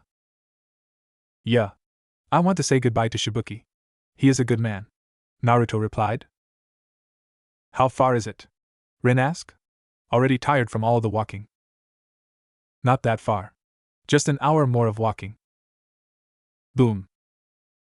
What was that? Arturia said as she drew Caliban. I don't know, but we should check it out, Naruto said as he put on his helmet, preparing for a possible fight. Naruto-chan, we need to move faster. I sense Chomei nearby, Kurama shouted, worried for her younger sibling because of the recent Akatsuki attack. The group managed to find out that they only captured Shikaku. Ever since news of Gaara's capture, the other nations kept their Jinchuriki safe from them, and the 3 heroes managed to stop the attacks. When Yujito was targeted, Naruto was nearby and saved her. Kakuzu and Haiden managed to escape from Naruto's wrath. Damn it. I think the Akatsuki is going for the Jinchuriki of the 7 tails, Naruto said as he picked up the pace.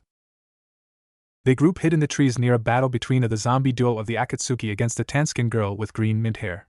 By looking at the girl, she looks like she was ready to give in to her capture. Give up, Jinchuriki? You won't be escaping us this time, Kakuzu said, seeing the girl is on her last leg. Come on. Keep fighting, so I can sacrifice you to Jashin-sama. The crazed priest, Haiden screamed out.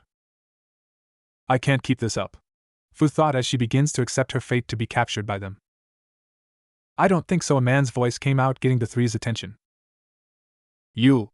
Both Akatsuki members screamed as they recognized the man that stopped them from capturing the 2-tailed Jinchuriki and nearly killed them. Who are you? Fu said with some concern in her voice. A king, the man in a suit of armor said. Then she widened her eyes. The man summoned a dozen golden ripples right behind him, making the Akatsuki stare in fear and her in awe. So will we fight Akatsuki or will you run away like last time? He said. Surprising for that this man managed to make these 2 monsters run away. Damn it! We can't take him on.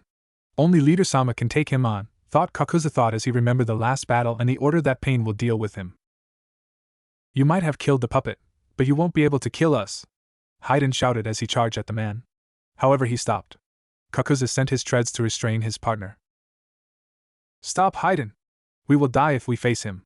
We need to retreat and tell Leader Sama we failed. Damn it! As he resigned to retreat. The 2 members retreated back to village hidden in the rain. Rin ran over to Fu to heal her up. Thank you so much, sir, Fu said as she gave a deep bow to the man that saved her. It's no problem. You are a ninja of Waterfall. Shibuki wouldn't be happy to see any of his people captured. You know Shibuki? Yeah, we are old friends, he said with a smile, but no one could see it under his helmet. We should go to the village. It's still dangerous out here, Rin said. I agree. The Akatsuki could still attack or the Leaf may send another team due to us being close to their country, Arturia said. surprising Fu that the leaf is after her hero. Oh. I should at least get the name of my heroes. I'm Rin Tosaka. I'm Arturia Britain. I will tell you once we get to Shibuki. I need to hide my identity. Getting a happy nod from her.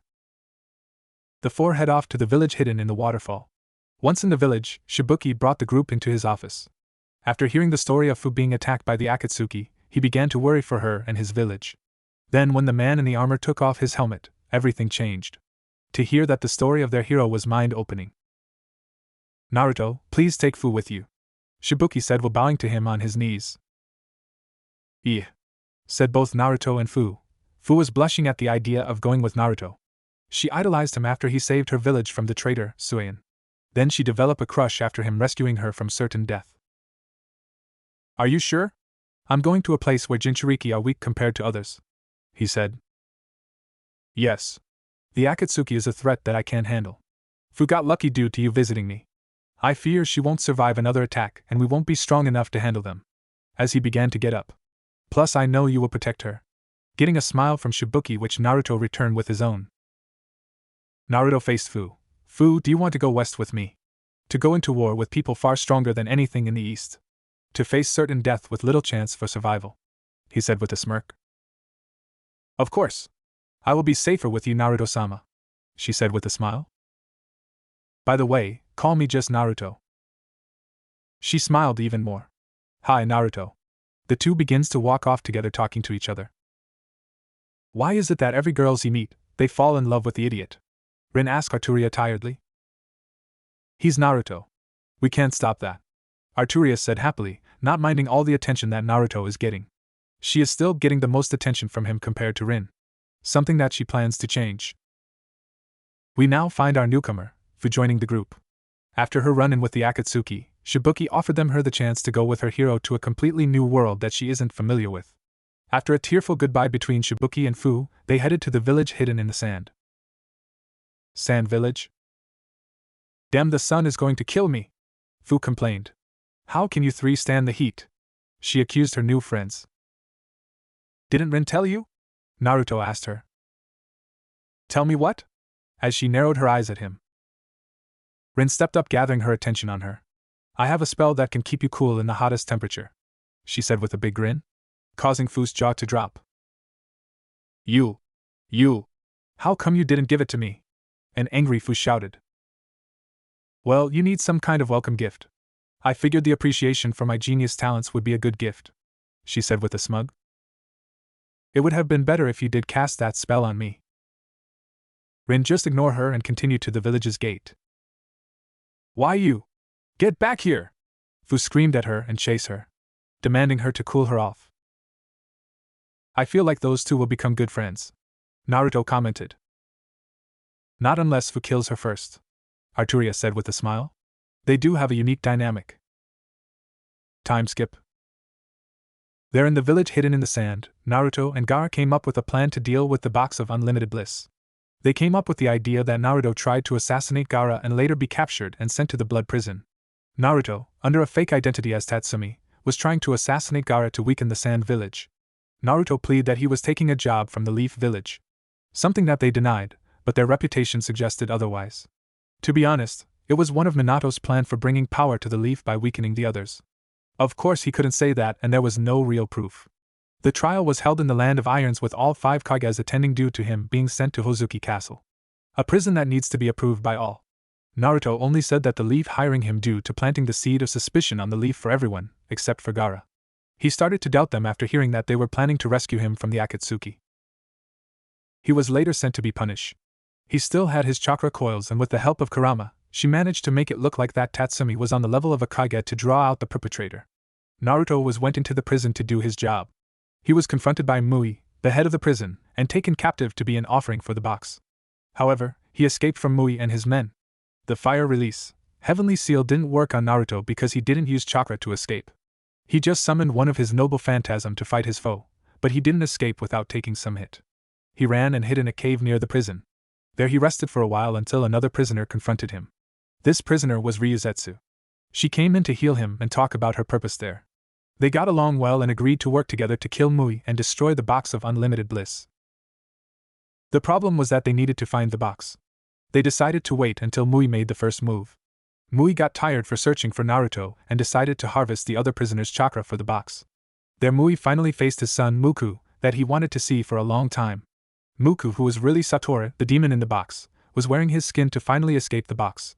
Just before Muku was about to impale Mui, Naruto and Ryuzetsu went in and Naruto used Enkidu, the chains of heaven, to restrain Muku and save Mui.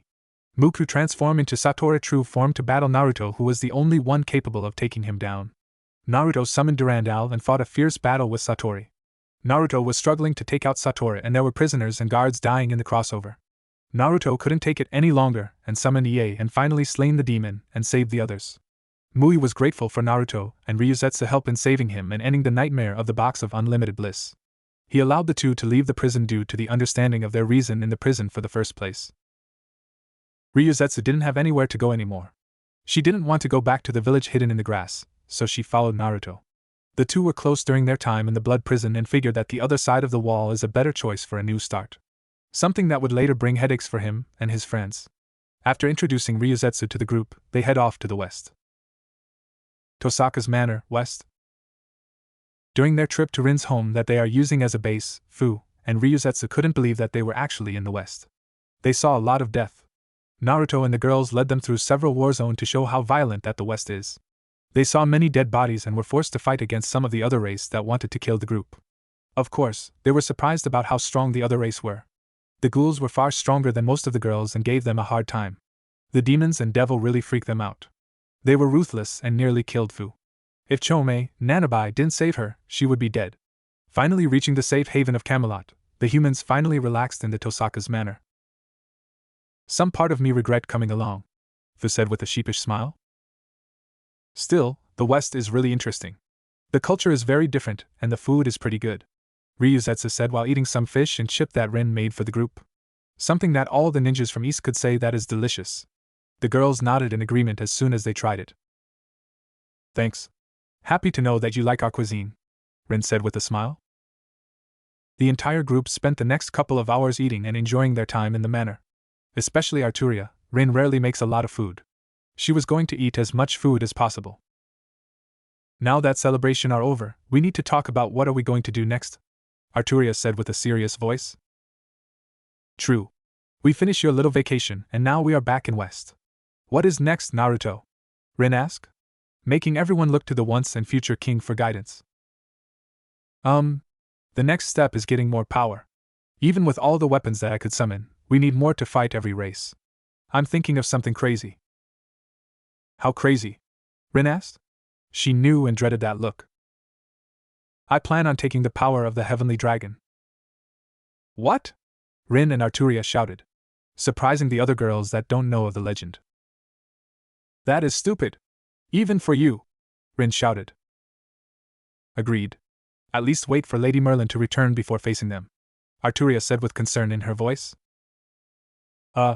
Excuse me?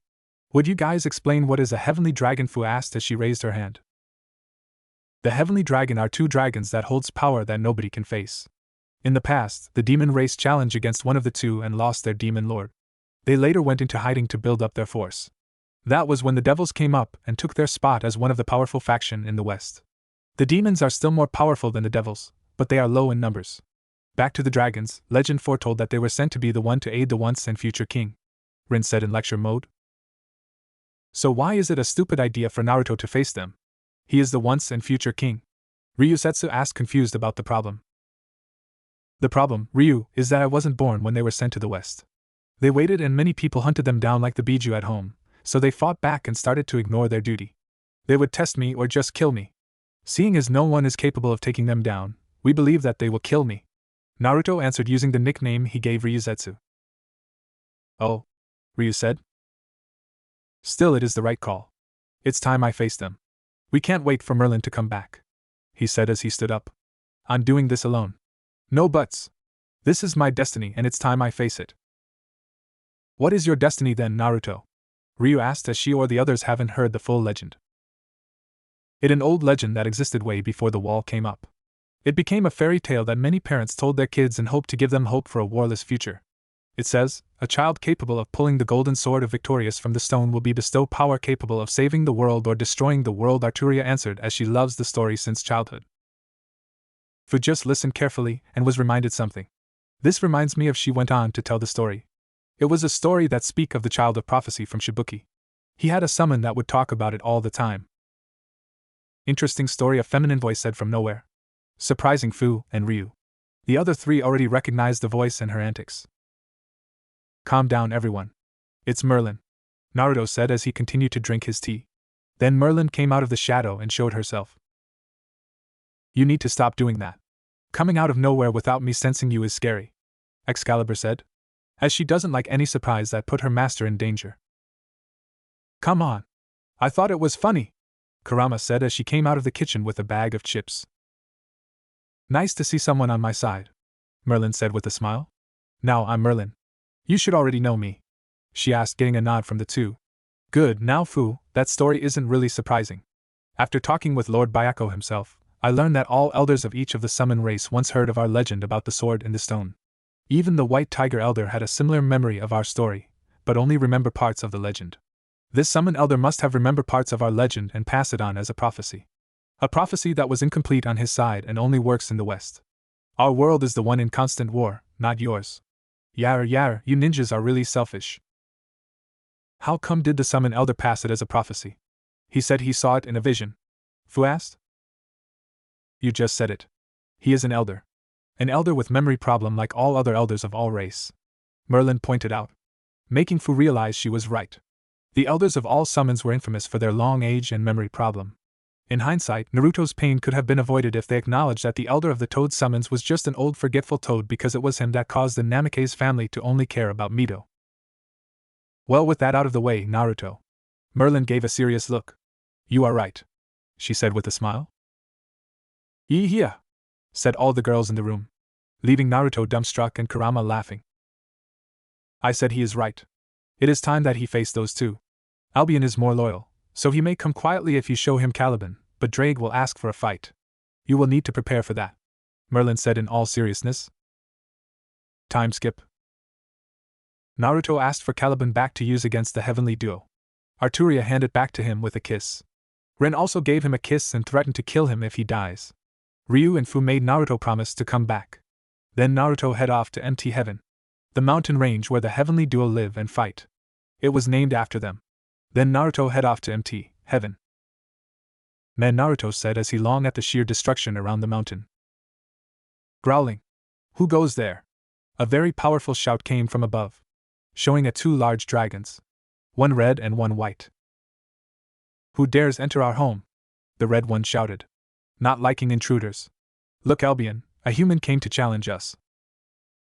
I haven't seen any human come here before. This will be the first, Drake. Both Drake and Albion laugh at this. Hey! Don't look down on me! Shouted Naruto, not liking how people always look down on him. Make me human, Drake said.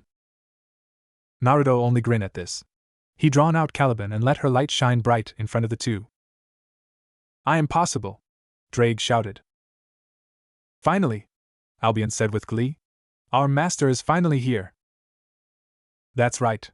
I am the once and future king. I come here to ask for your help to unite the land. I'm honored to help, Albion said as he showed his respect. He was more the respectful one out of the duo. Not me. You need to beat me if you want my help. What are you doing, Drake? He is the one that we were born to help. Will you deny our birthright? Albion asked. Damn right. He needs to prove that he is worthy of my power. How dare you, Albion shouted, but was interrupted. I will fight. But Albion tried to protest. No buts. All my life, I never asked for anything. Everything I have, besides Caliban and some other things, I work hard to get. I won't let this stop me. If you want to fight, then I will give you one, Naruto shouted as he drew Excalibur II. We are with you, Master / my King Excalibur, and Caliban said as he prepared to fight. Albion, I like that you show respect for me, but I have to do this. It's not about power. It's about proving my worth, he said, making Albion look at him with more respect, and decided to leave the battlefield. You earn a little respect, human. I hope you are ready.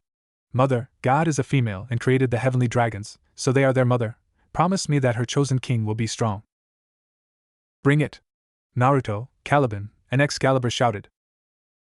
Naruto charged at the Welsh dragon, while the vanishing dragons sit back and watch. Naruto starts slashing at the scales of Drake, but proved to be fruitless. Damn, his scale is tough. Then he switched tactic and jumped back after a powerful fire attack. He summoned dozen of noble phantasm from the gate of Babylon and sent them at Drake. So you know about the gate? Interesting, Albion said with a grin. Do you think that those puny weapons is enough to break my scales? Drake shouted. Master, there is a weak spot showing. Excalibur informed her master. There is a weakness. It's at the base of the tail. Caliban added on. That is not going to be easy.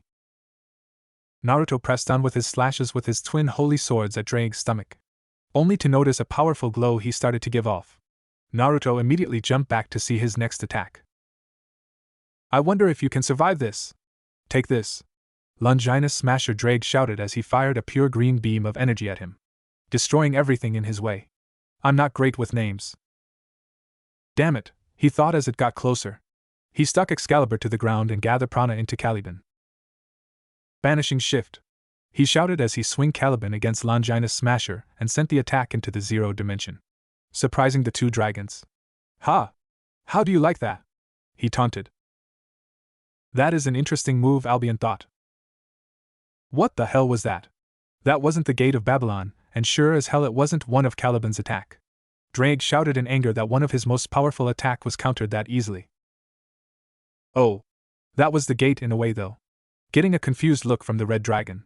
The gob is just dimension magic. I experimented with the gob and tap into other dimensions. Banishing shift is a counterspell that dispel any and all form of attack by sending it to zero dimension. The dimension where everything becomes nothing, he said with a grin. Why you? Drake said as he swiped his claw at him. Then smiling that he got him until. Poof. Allowing Caliban to fall into the ground when Naruto poof. What? Drake shouted in anger and confusion. Seeing as how can he do that? Not realizing it is a ninja technique that is new to the West. Ninjutsu may be weak compared to magecraft, but does have its uses. That was my shadow clone jutsu. I will explain later, Naruto said from behind of Drake. Drake sensed a lot of prana coming from behind that he didn't notice due to the clone distraction. The original Naruto quietly picked up Excalibur and went behind Drake. Naruto was behind with Excalibur raised and gathering power to use her ultimate attack. Excalibur! Naruto shouted as he swung down aiming for the base of the tail with Excalibur, dealing a lot of damage to Drake. After the light died down. Haha! I haven't took this much damage since my fight with Albion a few years ago, Drake said with a laugh. Naruto could only look at shock that Drake took on that attack and only take minimal damage. Human! No, King! I accept you as the one Mother sent us to help, Drake said with a big grin. Yada! I did it! Naruto shouted and jumped for joy. Time skip, Tosaka's manor. I hope he is alright, Ryu said as she laid on the couch and watched TV. She, along with Fu, were surprised about how magic can be used to create technology for life instead for death. The West have some low-tech cars and Naruto's favorite, a motorcycle, kitchen appliance, and medical devices. All low-tech of course, but more advanced than the one that ninjas find in the land of snow. Of course that idiot is alright, Rin said. Hey Rin, I still don't get why you don't like all these cool stuff? Fu asked Rin about all the technology in the house. I just don't like it. It's confusing. I'm a magus and tradition is everything. I was raised to do things the old-fashioned way. Arturia and Naruto brought in the technology, she replied.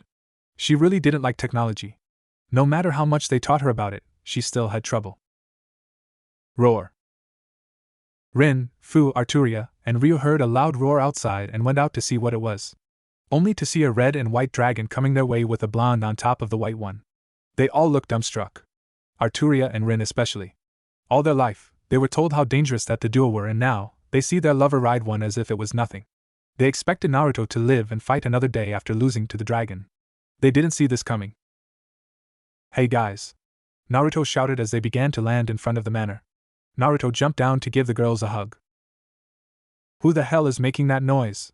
Kurama shouted as she walked out of the house with a huge headache. She drank too much and was dealing with a hangover.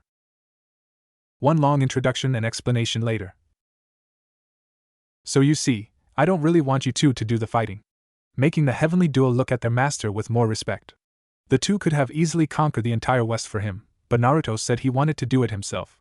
If I don't unite the West myself, I can't call myself a king. I need to do this myself. Do you guys have any way to give power instead? Naruto asked. I can give you a unique power by giving you part of our soul, Albion said. Breaking a part of my soul and giving it to you will give you a pair of white dragon wings called Divine Dividing. The power allow you to divide anyone's power in half and absorb that power. Chakra, prana, or ki-based attack. Divine Dividing also have more power when you become stronger with my power. Or he turned to his brother, Draig. I can give you my blessing. It will improve or give you magic circuit depending on the situation. However, the soul dividing only apply to you. Draig answered. Is it okay that I get the Divine Dividing and the girls get your blessing? Getting a nod from both dragon. Draig gave his blessing to Fu, Ryu, Rin, Arturia, and Merlin could always use the boost in their circuit. Fu and Ryu will gain magic circuit while keeping their chakra network like Naruto. When Fu gained her magic circuit, this allowed Chome to be released from her prison. Something that her sister, Kurama, was happy to see. Ryu was happy to become stronger for Naruto. Thank you for your gift, Naruto said with a bow, showing his new Divine Dividing wings to everyone. I will call on you when I need your help. The two dragon flew back home after bowing back. Well, this is good. We have great power, but there is some that need training, Merlin said as she looked at Arturia, Fu, and Ryu. For new Magus is good, but she turned to Rin. You need to teach them. She pointed to Rin. What? Why me? Again. She shouted in protest. You or Naruto could help me, you know. I know, she said with a smirk. But I'm taking Naruto with me for a year-long trip. What? Everyone shouted in surprise. Yup. It's time to rebuild the 7 deadly sins. I had no luck finding more members, so I hope that Naruto will help. Besides, this will give him the chance to build up relations with many people and races that I know. Getting a nod, understanding the need for the legendary group and have ties with others. Rin, you will train those 4 for the next year. Understood? Fine. I will do it. Rin gave in to her demand. Naruto, this will be the last night with your girlfriends. Go spend it with them. Okay. He and the girls went into the house to spend the last day together until a year. It was a steamy night for Naruto, Rin, and Arturia. They decided to have fun with each other. Something that the next morning, they were saying their goodbye. Naruto, Fu, and Ryu said. Promise to come back. Then we will have something to talk about, the 2 girls said. Alright, Naruto said as he kissed both on the cheek. Bye, Chome. I wished I got to spend time hanging out. Watch out for your big sister, she always get into trouble, Naruto said as he hugged Chome, a beautiful girl with green hair. Hey, Kurama said in protest against that statement. Caliban, take care of Arturia for me. You are a great sword that I was lucky to have, he said to Caliban in her sheath by Arturia's side. I will, my king. Promise to come back alive, Caliban replied. Of course, he said with a smile. Naruto, it's time to go, Merlin said. Goodbye. Somewhere is in the west. So Naruto, how was your trip back east? Merlin asked as they traveled the land in search of members. For the most part great. However. Flashback. During Naruto's little vacation back in the Elemental Nation, it wasn't all pleasant. It was a simple visit to all his friends and helping people out on the way. It suddenly turns into a manhunt on him and his friends. It was the right call to wear a full-body knight armor during his reunion trip. However, it made him an easy target to identify. Not only did the Leaf Village hunt them down to kidnap them, there were some other groups that were interested in them.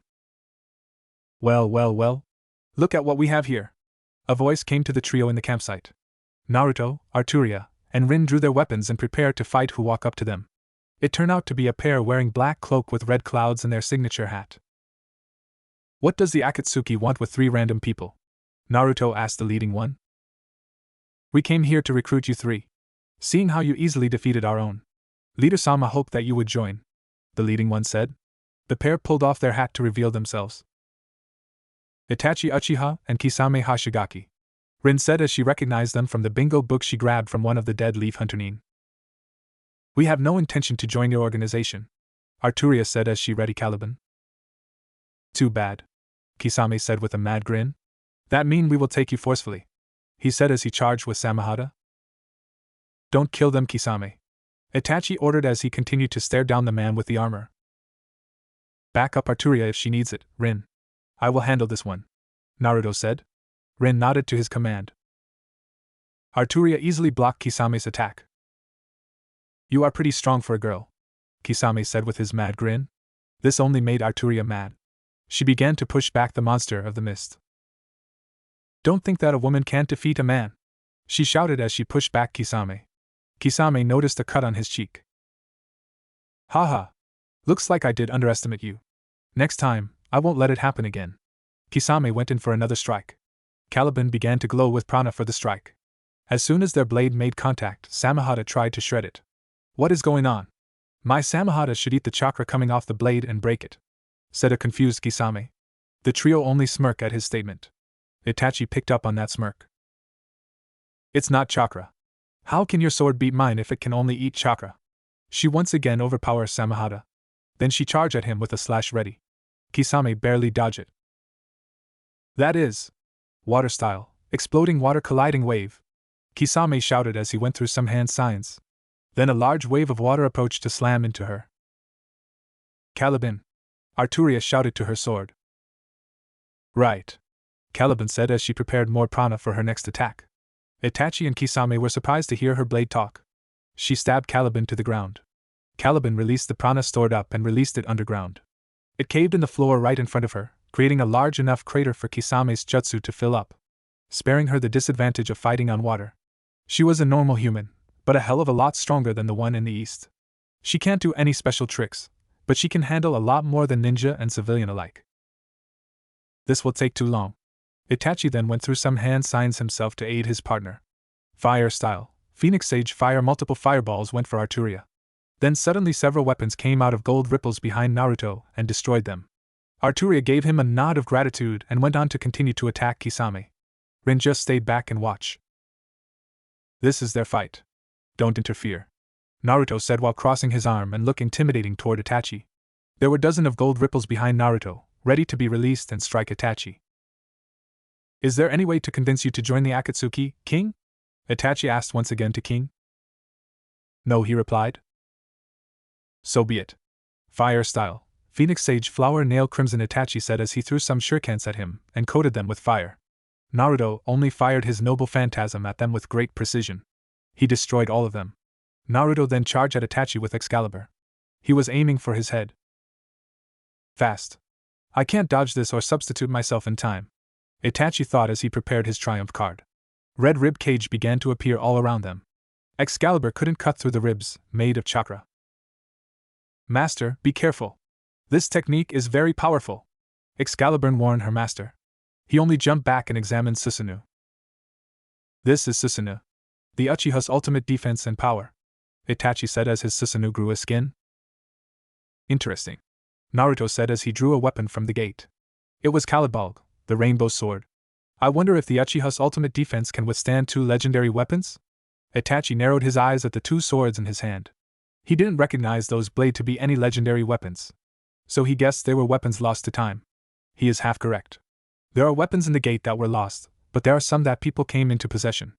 The gate pulls the weapon out of time and space in the past, so he can use them without any repercussions to the weapons that are still around in the present. He then charged at the humanoid jutsu while gathering as much prana into his blades. Take this. He slashed Itachi with both blades full of prana, only to break the jutsu into its bone stage. Not good. That was too much power to take on, Itachi thought as he analyzed the situation. Kisame! He shouted to gather his partner's attention. Kisame was surprised to see him pull out Susanoo and see it in that state. Kisame struggled in their spars to get it in that state. Naruto did it without any problem. We won't win this. Retreat. Itachi then turned into a flock of crows and disappeared. Go ahead and leave. I have seen enough that I'm strong enough to hold my ground to one of the best in this nation, Arturia said. Kisame picked up on this nation. People would say country or village. She said nation, as an elemental nation. This was something he need to bring up later with his partner. End of flashback. So the Akatsuki are interested in recruiting you three? At least we know that they aren't much to deal with. Merlin replied to his story. True, but they were annoying. We ran into the zombie duo, Haiden and Kakuzu. They were kidnapping the two-tailed Jinchuriki. We stopped them, but we ran into them more often. They tried to kill us or recruit us. However, the Leaf was persistent in their attempt to kidnap us, he said tiredly. How so? She asked. Flashback. Damn it! Minato slammed his fist onto his desk. How can they defeat all the hunter ninja I sent? He yelled in frustration. Minato, calm down. We knew that they were powerful to take on the Akatsuki on their own. You can't expect that we can kidnap them so easily, Jiraiya told his student. It has been several weeks since he falsified the records of one Saber, one Rin, and one Arturia into the Hidden Leaf records. All attempt to kidnap them for their power they have. Many hunters died in their attempt to capture them. All were sent back to the front of the gate of the Leaf in bodies bags, shocking many civilian and ninjas. Even Jiraiya's spies began to disappear when searching for information on them. He concluded that they were killed. I can't keep searching for them. Whoever those three are, they are killing too many ninjas and my spies. We will need all of them against the Akatsuki and Orochimaru in the future, Jiraiya told Minato with a frown. He can't support his student's decision to continue to hunt for three unknowns. Not with causality count rising. Fine then. Jiraiya, as Hokage, I order you to gather a team and track and capture those three, Minato ordered. Fine, but I'm telling you, it won't end well, Jiraiya responded. You are a Sannin for God's sake. That should be enough to take them down. Damn it, Minato!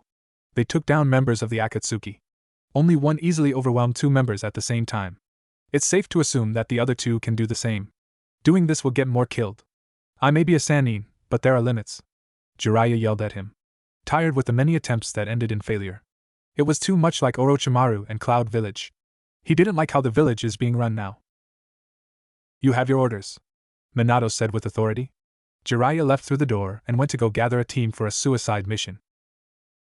Minato, are you sure this is the right choice? Kushina asked as she came from behind Minato. Are you doubting me now? He asked Kushina as he narrowed his eyes at her. No, but nothing. This is all for the Leaf, he said to end the conversation. The main excuse he told himself and to everyone else. She only left and went back home to check on Mito. Jiraiya gathered the best of the Leaf to capture the trio. On the team were Kakashi, Guy, Kurenai, and Asuma. They were the best in their field of expertise and the best the Leaf had to offer. He briefed them on the mission. Asuma and Kurenai didn't recognize the name of the supposed rogue Leaf ninja. Kakashi and Guy only frowned hearing who their target was. Guy went on about how unyouthful this mission was. They managed to track them down close to Lighting Country. The trio finished up business with the rescue of the two-tailed Jinchuriki. The retrieval team were waiting for them to get a good distance away from the border, so they don't draw the attention of any Cloud Ninja. Then they jump in front of the trio. Hold up right there. By order of the Hokage, you are to be returned to the Leaf. Rin, Arturia, and Saber, Jiraiya said, to sound as if they were there to retrieve rogue Leaf ninjas. They are still on it? Arturia asked out loud. They don't even know our full names, Rin said. I bet they don't even know that Saber is just a name I made up, Naruto said out loud. Their comments confused Asuma and Kurenai because they were still left out on the truth. They looked at their supposed traitorous comrades and didn't recognize them, but they had orders to capture them. Rin, Arturia. I will deal with the guy with big white hair. You guys will deal with rest. Getting a nod from his friends. Naruto versus Jiraiya. Why won't you guys leave us alone? We did absolutely nothing against your village, Naruto asked. Sorry, Saber, but you guys are too powerful to be left alone. The Leaf needs your power, Jiraiya responded. You don't even know my names or who we really are. Then you decided to put us in your bingo book as rogue ninja from your village. That is just sad, Naruto said while he wanted summon his gate and prepared a lot of noble phantasm. Jiraiya flinched at his comment. He always thought that the Leaf is the best and didn't need to do anything pathetic. He thought they were above the world. Now he is living his nightmare, the Leaf village in a desperation situation. Just surrender, Jiraiya ordered. Then a dozen of noble phantasms shot out toward Jiraiya. Jiraiya didn't get out unscathed. He lost his right arm immediately from the barrage of powerful weapons. I'm tired of your village. You believe to be gods, but you're far from it. The closest one to God is me. I'm the once and future king, Naruto announced. Even in pain, Jiraiya paid attention to what he said. Once and future king? What is that supposed to mean? Jiraiya thought as he would investigate it later. Give up. I already took away your arm. You won't be able to perform any of your powerful jutsu without both arms. You're just so weak. He taunted him. He charged at him with a Rasengan, only to have Naruto use Excalibur to block the attack with ease. This is boring. You are no longer capable of fighting me where many have failed, Naruto said coldly and kicked Jiraiya away into a wall, putting him out of the fight. That man is ruthless, Jiraiya thought as he fell unconscious. Arturia and Rin versus Asuma and Kakashi and Guy and Kurenai. Surrender! We have you outnumbered, Asuma shouted at the pair of girls. True, but Rin said, until Arturia continued. We have you outmatched. We each fought members of the Akatsuki single-handedly. Can you say the same? Arturia said with a smirk, making all of them flinch. They knew that all of the members were powerful, and they couldn't take them on solo. Hearing that they could, dropped their morale. It doesn't matter, we will capture all of you, Kakashi responded. Hey Arturia.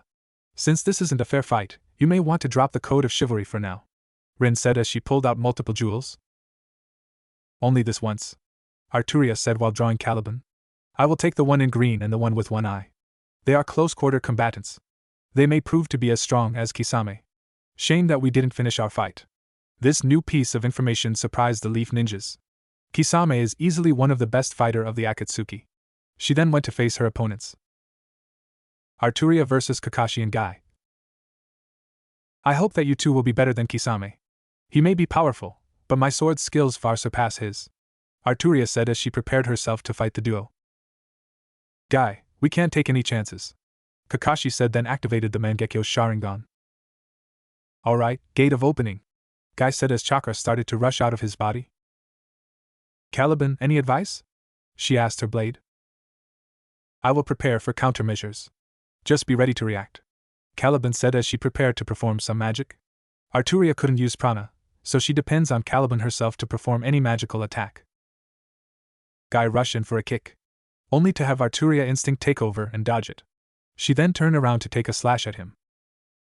Her reaction speed is so fast, Guy thought as she watched her move faster to counter his attack.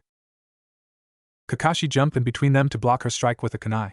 He could have attacked her, but he didn't want to risk losing his friend. The two jumped back after countering her. Kakashi, she moves fast. We won't be able to take her on without taking some hits, Guy told Kakashi. Alright. Just keep pressing her, and I will look for an opening, Kakashi said. Gate of healing! Gate of life! Guy shouted and charged right back in. Guy went in with a barrage of attacks. Arturia was only able to block them. Then Guy jumped above her. Arturia noticed that Kakashi sent a fireball at her. She struck the ball with enough prana to divide the ball in half to avoid her. Guy went in to attack her from behind. It knocked her away, but her armor took most of the damage. This man hits hard, she thought as she felt the pain to her back from the kick. Are you ready, Caliban? She asked. She was beginning to get worried about the fight. She didn't think she can take both on at once. Just strike the ugly-looking one. It will take away his power. This technique is linked to his life. I can disturb it, Caliban said as she began to glow a golden color. She went in to attack Kakashi instead due to Guy being faster than her. Arturia went in with many slashes to keep Kakashi in CQB. Then Guy went up to attack her from behind. She was prepared this time. She placed the edge on her back to cut/block his attack. Guy was going too fast to stop himself. His leg was cut by the blade. Then he suddenly started to cough up blood as the gates that were open were forcefully closed. Guy! Kakashi shouted in fear for his partner. What did you do? He said threateningly toward Arturia. I forced him to close all the points in his body, resulting in his body destroying itself from the chakra circulating throughout his body. With all the chakra circulation and the points closed, he's dying, Caliban answered. You can leave your partner to die or leave and save his life. Damn it! I need to capture them, but Kakashi thought. Those that abandon their mission are scum. Those that abandon their teammates are worse than scum. Kakashi heard his own statement and thought about his father again. Guy's life is more important. Kakashi went over to grab Guy and left the battlefield to get him help. Damn it! Why didn't we bring a medic? He thought in frustration. The reason was there weren't any ninja medic that would be useful. Shizun and Tsunade were the one capable of fighting and healing, but they left. Rin vs. Asuma and Kurenai. Do you really believe that you can capture us? Rin asked them as blue lines started to form both her legs and arm. Even if you beat an Akatsuki member, you are still outnumbered, Kurenai told her. She went through some hand signs to cast a genjutsu on her.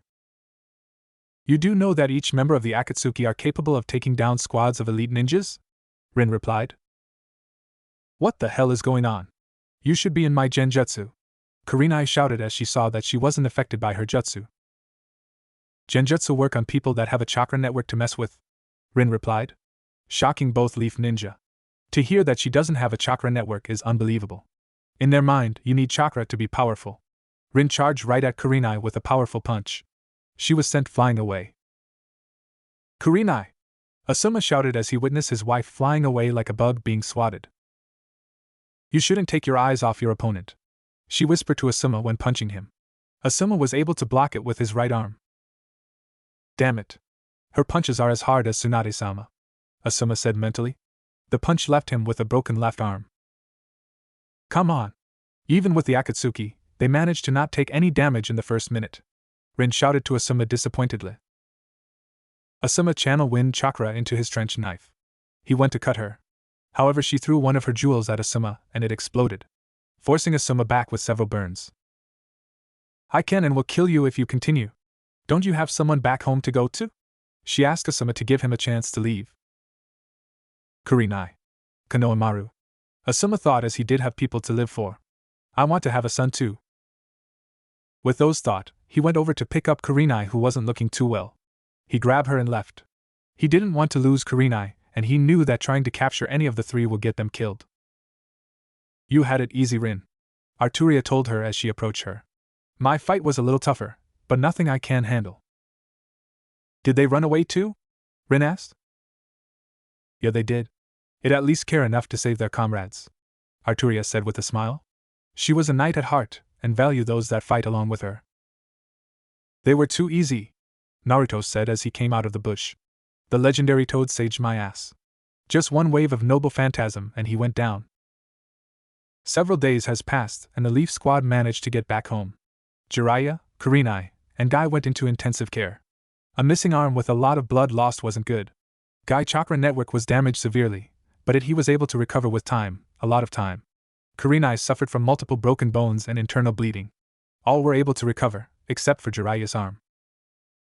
Minato, we have a problem, Jiraiya told Minato from outside of the window. It has been a month since he got out of the intensive care unit. He went to check on his spies and look for Tsunade. He thought the worst when Naruto mentioned her, and he needed her to get her a new arm. To only find out that she disappeared. What is it? Minato asked as he stopped working on the paperwork. I checked with my spies, they lost the three and too many died searching for them. They refused to look for them anymore. Making Minato frown. Worst, Tsunade and Shizun disappeared, he said with a frown. What? During my fight with King, he mentioned Tsunade. I went to check on her after I got out and she is missing. My spies couldn't find anything on them. I'm afraid that they left or were captured. This isn't good. We can't lose another Sannin. Not to these three unknown. I think she left. I checked and she took both the Scroll of Seals and all the Uzumaki scrolls. Damn it! Minato shouted in anger. He was okay with her leaving if she was still close to the village. Now she left the country with the Leaf's secrets. End of flashback. Well, they sound like they won't be a problem in the future. They will be able to easily dealt with if they act up, Merlin said to his story. Yeah. Who are we going to look for first? Naruto asked Merlin. We are looking for the leader of the 10 Commandments from the demon race, Merlin said seriously, surprising Naruto that they would go for one of the strongest in the West. Relax. There have been some issues with him and this race. I think this would be the best chance to get someone strong on our side. Besides, he might be the new leader of the 7 deadly sins. Somewhere in the West in Demon Country. I still say that this is a very bad idea, Naruto shouted in protest. Stop crying about it, Naruto, Merlin replied. All the demons we ran into attacked me. You stood there and watch. He pointed at Merlin angrily. Hey, I got you a new outfit at least. I could have left you in that damage armor, but I'm kind enough to get you something new. Plus, it matches your girlfriend's armor, she said with a clap. During the search in demon territory, they were constantly attacked by demons of all kind. They were relentless in their attack. The knight's armor that Naruto once wore became damaged and wouldn't be able to protect him properly. Merlin designed a blue armor/outfit for him. The design are similar to Arturia's armor. And Fate's/extra saber. Gawain's armor. Fine. I'll stop bitching about it. Where is this guy? Meliodas. His name is Meliodas and he is someone you shouldn't underestimate. He was personally chosen to lead the 10 Commandments, and he's the eldest son of the Demon King. Merlin answered. Why are we looking for a guy like that? He asked fearfully. Because things has changed. Since the death of the Demon King, he hasn't been the same. He started to change. Recently he left the 10 Commandments. He has leadership skill and great power. A good potential for the Sin of Wrath. The Sin of Wrath stands as the leader of the 7 deadly sins. Okay, but how do we find him? Naruto asked once again. Why not look behind you? An unknown voice suggested. Naruto immediately drew Excalibur and turned around. Merlin was still relaxed and wasn't worried. She slowly turned around instead of quickly. Only to find a kid with messy blonde hair and emerald green eyes. Who are you, kid? Naruto asked as he put away Excalibur, not believing that a child was a threat. Besides that, Excalibur hasn't said anything about him. She would warn him if there was danger near, like the attacks before. Who am I? Who are you? The blonde kid asked. Oh, I didn't introduce myself. I'm Naruto. This is Merlin. He pointed to Merlin. She didn't look surprised seeing the child. Oh, I know Merlin. I was wondering, who are you? The child asked again. I already told you. I'm Naruto. He told the child again. He won't get it. Just introduce yourself before night times comes, Merlin said, getting a confused look from Naruto. Okay then. The child answered Merlin. I'm Meliodas, former leader of the 10 Commandments. Nice to meet you, Meliodas said with a grin, surprising Naruto. After a few minutes of shock from Naruto. I thought you would have been older. He deadpanned. Rude. I'm over 3,000 years old, Meliodas retorted, making Naruto faint from the shocking piece of evidence. He fainted. Are you going to tell me who he really is, Merlin? Meliodas asked Merlin after he finished poking Naruto with a stick. He is the one to pull the sword out of the sword, Merlin said with a sly smile. That sword he is carrying isn't Caliban, he pointed out. It's true, Lord Meliodas. Caliban was given to Master's lover. She dreamt of pulling Caliban as a child. When Master received me from Lady Vivian, he had no need of carrying 2 holy swords. My name is Excalibur, the sword of promised victory, and my companion that protects me and Master as my sheath is Avalon. Excalibur answered. Avalon just started to glow as a sign of saying hi. Oh. Then that's okay. Why are you looking for me, Merlin? I want to recruit you to the 7 deadly sins. Why should I join? Naruto wants to unite the land. Uniting all races and find peace with everyone. I want his dream to come true, but he can't do it alone. He will need all the help he can get. He is too young and inexperienced in the West. He came from over the wall in the East. Surprising Meliodas. This is the first news about anything coming from the East. He didn't like how life was there and decided to come here. Even though he'd been here for more than 3 years, he made some friends. Several human friends, including his lover and a ghoul. With the ghoul, he even offered her to take a bite off him to survive, which she rejected his offer. Surprising him even more. It was common for humans to kill ghouls right away to avoid being eaten. Then to offer a ghoul a piece of you is dangerous. A ghoul could lose control from the taste and may eat him instead of taking a bite. The kid seems like he would make a good leader, but he needs work. I'm hoping you would teach him a thing or two and help rebuild the 7 deadly sins. Merlin finished. Let me test him first. Then we will see, Meliodas said. He definitely became intrigued by Naruto. Most people wouldn't think about doing half of the things he done. Merlin snapped her fingers and a puddle of water was splashed on Naruto's face. Ah! He screamed from the cold water and drew Excalibur and began swinging it like an idiot. He then looked at the 2 people staring at him. Ahem, what do you mean that you're over 3,000 years old? Naruto shouted as he pointed Excalibur at Meliodas. Meliodas just dashed in with a punch to the face, but he blocked it with Excalibur, knocking Naruto back several feet away. What the hell? Just fight him, Naruto. This is a test for you, Merlin told him. Meliodas went in with another punch to the gut, but this time he landed his punch, knocking him down. Fine. If you want to test me like that, then I will return the favor, Naruto shouted as he summoned several weapons from the gate of Babylon. He launched all of them at Meliodas. Meliodas pulled out his sword, Lost Vein. He easily blocked all of them. So wasteful. Naruto then charged at him while still summoning Noble Phantasm and firing them behind him. He carefully aimed them to not hit himself. That's better, but you could do better, Meliodas commented as he went into a deadlock with Naruto and used him as a shield against his gate. Meliodas easily overpowered Naruto and pushed him back with a barrage of slashes. Naruto only managed to block half of the attacks. Good. You block all those that would have left a fatal wound. You have good battle instinct. However, is this all you can do? Naruto jumped back. Of course not. Shadow Clone Jutsu. Naruto formed 7 clones. Each clone summoned a noble phantasm from the gate to use as Excalibur can't be replicated. Neat. I can do the same. Meliodas created 7 clones of himself. The difference is that his sword, Lost Vein, was copied as well. Lost Vein gave Meliodas the ability to create physical copies of himself, unlike how Naruto uses ninjutsu to create clones. All clones charge at each other as the real ones attack each other. At the end of the quick battle royal, Meliodas' clones won. Damn it! It's not over yet! Naruto shouted as he pulled out Durandal from the gate and focused the holy energy of it and Excalibur together in an X shape. A bright orb started to form in between the 2 swords. Wolf whistle, that looks like it can do some damage, Meliodas commented. However, it won't be enough to beat me, he said with a smirk. Holy flash bang. Naruto pointed the swords at Meliodas and released the orb of holy energy.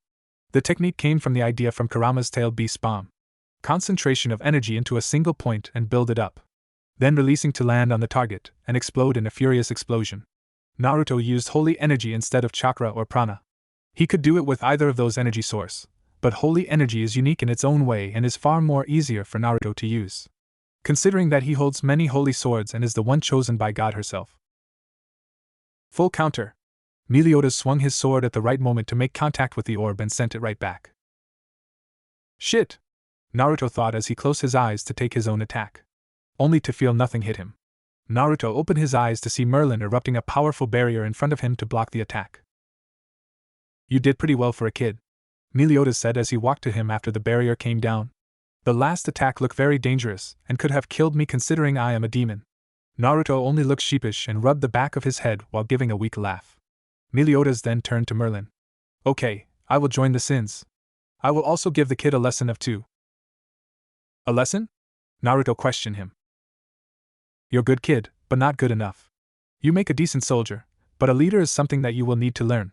Who's better to train you in leadership than the one that was said to be the next demon king?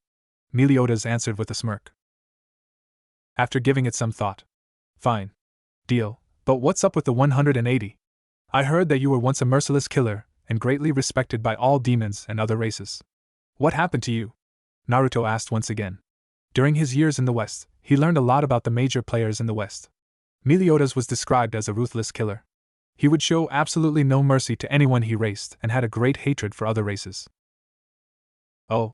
Things happen, Meliodas said with his usual go-happy tone. Naruto figured he would not like to talk about it and should be happy that he is like this now. Nearly a year has passed since Meliodas has joined the 7 deadly sins and in Naruto's quest to unite the entire West continent. During the year, he trained Naruto in swordsmanship. Much to the disappointment of him. He wanted to learn some cool technique. Naruto didn't see the full potential of his power as the once and future king. Naruto only took the time to use a few weapons at a time from the Gate of Babylon, and some powerful techniques he learned. That alone made him a powerful opponent, but it wasn't enough. Meliodas gave him a few lessons on how to utilize his gate better in combat. Naruto started to use the gate in more of a creative ways. After the lessons, the group continued to travel the entire West to search for members for the 7 deadly sins. At the start of the journey, the only members were the boar's sin of gluttony, Merlin, lion's sin of pride, Escanor, and dragon's sin of wrath, Meliodas. 3 out of the 7 sins were filled, but Merlin was determined to revive the group. During one of their travel, they heard news of an immortal lurking around the countryside. Meliodas was intrigued by it and went off on his own to find this person. He came back a few weeks later with Ban. As in Undead Ban or now, Fox's sin of greed Ban. Since Ban joined the group, he and Meliodas became best friends. A few months later, Naruto decided to part ways temporarily. Naruto wanted to train on his own in mastering his new power, divine dividing. The cool technological-looking white and blue wings amazed Naruto greatly. Besides the ability to fly, he was able to divide his opponent's power in half every 10 seconds. According to Albion, if he trains in the wings, he would unlock a far greater power than the wings. Naruto decided to visit the fairies' forest that was said to be rather peaceful. He figured that it would be the best place to train without anyone trying to stab him in the back. Unfortunately, he ran into trouble there. He stumbled across a battlefield in the fairies' forest. A few demons and a couple dozens of devils were fighting each other. In the midst of their conflict were the peaceful fairy race or the surviving ones. Before the battle between devils and demons, the forest was already attacked and many fairies died. Only a couple dozen survived the attack and decided to rebuild their home. The fairies were without their protector to fight off the last attack that destroyed their home.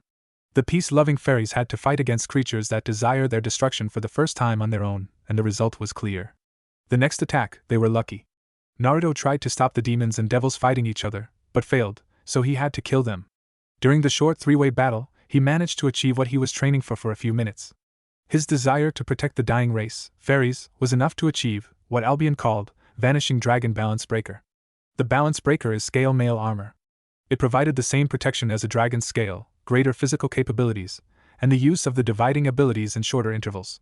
After taking out the dozen of devils and all-powerful demons, he managed to save a good number of fairies. About several dozens. Naruto promised to stay for a while to guard them, so they can put up a barrier to keep everyone out. Naruto helped in creating the barrier by changing it, so it would keep out those that have negative emotions. He learned it from sensing emotion from Kurama and barriers from Rin. The new barrier would only allow people that wouldn't harm them in. The barrier itself was also designed with the help of Byako. He may not know much about magecraft, but he could tell when meeting with Naruto in the forest that the forest have an unlimited supply of nature energy. He was quite jealous of this place for the supply. He worked with Naruto in tuning the barrier, so that it would absorb nature energy to strengthen the barrier for an eternity. After a few more weeks of training in the forest, the protector decided to return, only to be devastated in how his home was destroyed in his absences. The fairies refused to acknowledge their protector, king or harlequin, as their leader anymore. He wasn't welcomed by his fellow fairies. Even if the other fairies ridiculed King, he would always care for them. He decided to repay Naruto. Naruto needed help in flying combat, so King started to teach him how to fight while flying. At the end of his training period, he left ready for aerial combat. He may have failed in achieving the balance breaker, but he was able to learn how to fight with his divine dividing wings. King couldn't help but feel guilty for what happened to his people and sister when he left, so he followed Naruto. Later he would join the 7 deadly sins as Grizzly's sin of sloth, King. During the reunion of his friends, they managed to recruit a new member that Meliodas stumbled upon. A lady giant, Diane, or now, Serpent's sin of envy, Diane. The 7 deadly sins started to head out their own way to travel the entire West. They needed to know what they would be dealing with. The only one that stayed with Naruto to head back to human country is Meliodas and Ban. Escanor followed Merlin to find the last sin. King and Diane went off to travel the lands, to help where they can like how they did in their past with each other. During King's disappearance from the fairy forest, he was out looking for someone. During his hunt, he lost his memory and ran into Diane. The two stayed together for a few hundred years. Giants and fairies naturally live long lives, so 100 years didn't seem much for them. He later regained his memory and went back to the forest only to find Naruto. Diane waited for a month, but soon left seeing that her friend didn't show up. That is when she ran into Meliodas. Naruto, Ban, and Meliodas headed toward to the Tosaka estate to see his old friends and start their crazy plan. With the girls, they had an eventful time with each other. Fu and Ryu had been learning about magecraft. 1. Fu decided to learn more about flying magic and a couple of elemental magic. Since the removal of Chome, Fu didn't want her to be imprisoned once again, but she missed the wings that allow her to fly. She took up Era 2 magic to grow a pair of wings to fly once again. Seeing that she wanted to help Naruto in his attempt to unite the West, she learned another set of magic. She learned lightning and water magic. Using lightning from the sky to launch long-range lightning spell at the enemy and water magic for close-quarter combat, or long range. She wanted to learn to generate water by using magic, so she can use ninjutsu to use water-style jutsu in remembrance of her home. Ryu wanted to be a mix of a spy. She learned the reflector spell. By distorting the light around themselves, the user is capable of hiding away their body, effectively vanishing from sight in a bluish flash, and then becoming invisible. This way, she would be an effective spy and reconnaissance. Arturia and Rin only polished their skills. Her magic resistance were quite high, so she didn't need to worry about attack spells. She developed a magic technique that works well with her swordsmanship. It was mana infuses and accumulates magical energy into her weapon and body, momentarily injecting an arbitrary vector that allows for an exceptional boost of her abilities by instantaneously releasing the magical energy to reinforce herself. It can be called a jet blast of magical energy to increase her movements in close combat, and executing large-scale body reinforcement through mana burst is only possible with her immense magical power. She had immense magical powers compared to the others that got magic circuits from Drake. Rin theorized that it was Caliban's present that increase it. Even though her magical power is superior to the rest of the girls, including the not jealous Rin, she didn't want to learn about any other spells. She still wanted to base herself out of a knight, not a magus. "Hello," Naruto sang from the door of the Tosaka's estate to see if anyone is home. "Naruto!" shouted two girls. It was Arturia and Fu. Arturia gave him a long and passionate kiss. Ban and Meliodas only whistled to her action. "Arturia! Fu! It's great to see you too," he said happily and went over to give Fu a hug. "Where are the others?" Chomei and Karama left off somewhere. They wanted to visit someplace a few months ago. They wanted to see how much has changed. They haven't returned yet, Fu answered. They deserve this break. They have been gone from their home for far too long, Naruto said. Rin and Ryu left to get supplies, Arturia told him. Supplies? Naruto questioned. Mainly herbs and other medical or poison ingredient. I didn't like the idea of poison, but Rin made a point that some poisonous ingredient could act as a cure to poison and are used for many potions. They won't be back till the end of this month. Damn, Ban said. We can't wait that long for them. We can do it with the 5 of us, Meliodas said. Excuse me. Who are you two and what do you mean? Fu asked. A couple introductions and travel stories later. If we strike Camelot in a few days, we would be able to take out that bastard, Nobunaga. We can take control of their entire human territory. Ban explained their plan.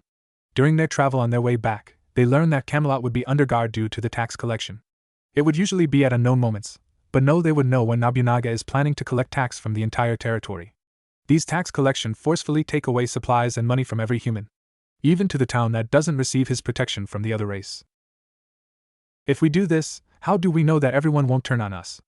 Arturia asked. She knew that it was wise to get rid of Nobunaga. Simple. This, Meliodas said as he tossed a piece of paper with several names. Arturia and Fu look at the note. Those are the names of people that support Nobunaga and their pockets are being filled up. If we take out Nobunaga and those people out, we would be able to get the most of the army and all the humans on our side. A lot of people don't like either of them. Several corrupt officers would need to be taken out or change them. With all of that done, we have an army and a base of operation. That still leave one problem. Who will kill Nobunaga? I heard he isn't someone that shouldn't be underestimated. Fu asked. It should be the strongest out of us all. Sir Meliodas should Arturia said, but was cut off. No. I will take him, he said. Meliodas just smiled at him while the girls got a worried look. He realized what it takes to be a leader. Leading by example is the best way to sway people. Meliodas thought. There are several leaders in the West have generals that lead their army, while they just sit on the throne and make decisions. Those leaders are rarely respected and would end up being killed, so another person will take their place. And Naruto, it's too dangerous. Arturia and Fu tried to protest. They didn't doubt his ability, but Nobunaga was someone capable of fighting and leading humans, the weakest race in the West, against all other race for many years. That alone speaks for his leadership and power. It's just his ruling that people don't like. No. It'd have to be me. If I'm to unite the West, I can't hide behind others while they fight for me. They won't acknowledge me and will doubt me if I let others fight my battle. This isn't a fight for humanity. It's a test for me. It's to see if I'm worthy of being the once and future king. You remember my fight with Drake. He didn't listen to me because he didn't think I was worthy as the king. Others would think the same and only a few like Albion would acknowledge my rule based solely on Caliban. I won't accept that. My fight to rule will be the blood and sweat on the battlefield will be a sign as my right to rule. Naruto explained. Okay, Arturia reluctantly agreed. I'll let you fight him alone. Good. Now, Fu and Ban would take out the targets. Their skills are more suitable for assassinations. Meliodas and Arturia will grab the attention of all the guards and keep the focus on you two. Try to kill as few as possible. Those soldiers have family to go home to. Getting a nod for him. Meliodas was proud of his plan. The plan was to do as little damage as possible, but effectively killing all the corruptions and danger to the territory. It showed that he isn't out to kill, but to save and unite. Hopefully the other race would see it like that and not another human power struggle. I will take out Nobunaga. Naruto explained his plan. Right. All 4 people said together, in acknowledgement of Naruto's plan. Good. The operation starts in 4 days at dawn. Rest up and be prepared. 4 days later. Everyone left the Tosaka estate and went off to Camelot, the capital of the human territory. The plan was simple: Fu and Ban take out the corrupt politicians and supporters of Nobunaga on the list. Doing so will get rid of the corruptions that everyone in the human territory is living in. Naruto heads straight into the castle and take out Nobunaga himself. The problem with that is that Nobunaga wields a powerful sword, the Minomura Kumonotsurugi, or as Naruto refers it to, the Kusanagi. Not to be mistaken with the Kusanagi blade that Orochimaru wields. Orochimaru's Kusanagi is a blade created by the Snake Summon. It's just a very sturdy blade that is coated by the special poison of the Snake Clan. The Snake Clan based their sword off the original Kusanagi that came from the dead body of a very powerful serpent, Yamato no Orochi. The original Kusanagi is said to have the ability to command all serpents and snake. It also have great ability that can challenge many people. 3. It's unknown how Nobunaga acquired the sword, but many didn't ask when he showed how powerful he was with it. Meliodas and Arturia were great swordsmen. The two should be able to hold off the majority of the guards in town and keep their eyes on them. Especially Nobunaga. Meliodas is well known with all the powerhouse of the West. Challenging him without 2 or 3 other powerhouse would be considered suicide.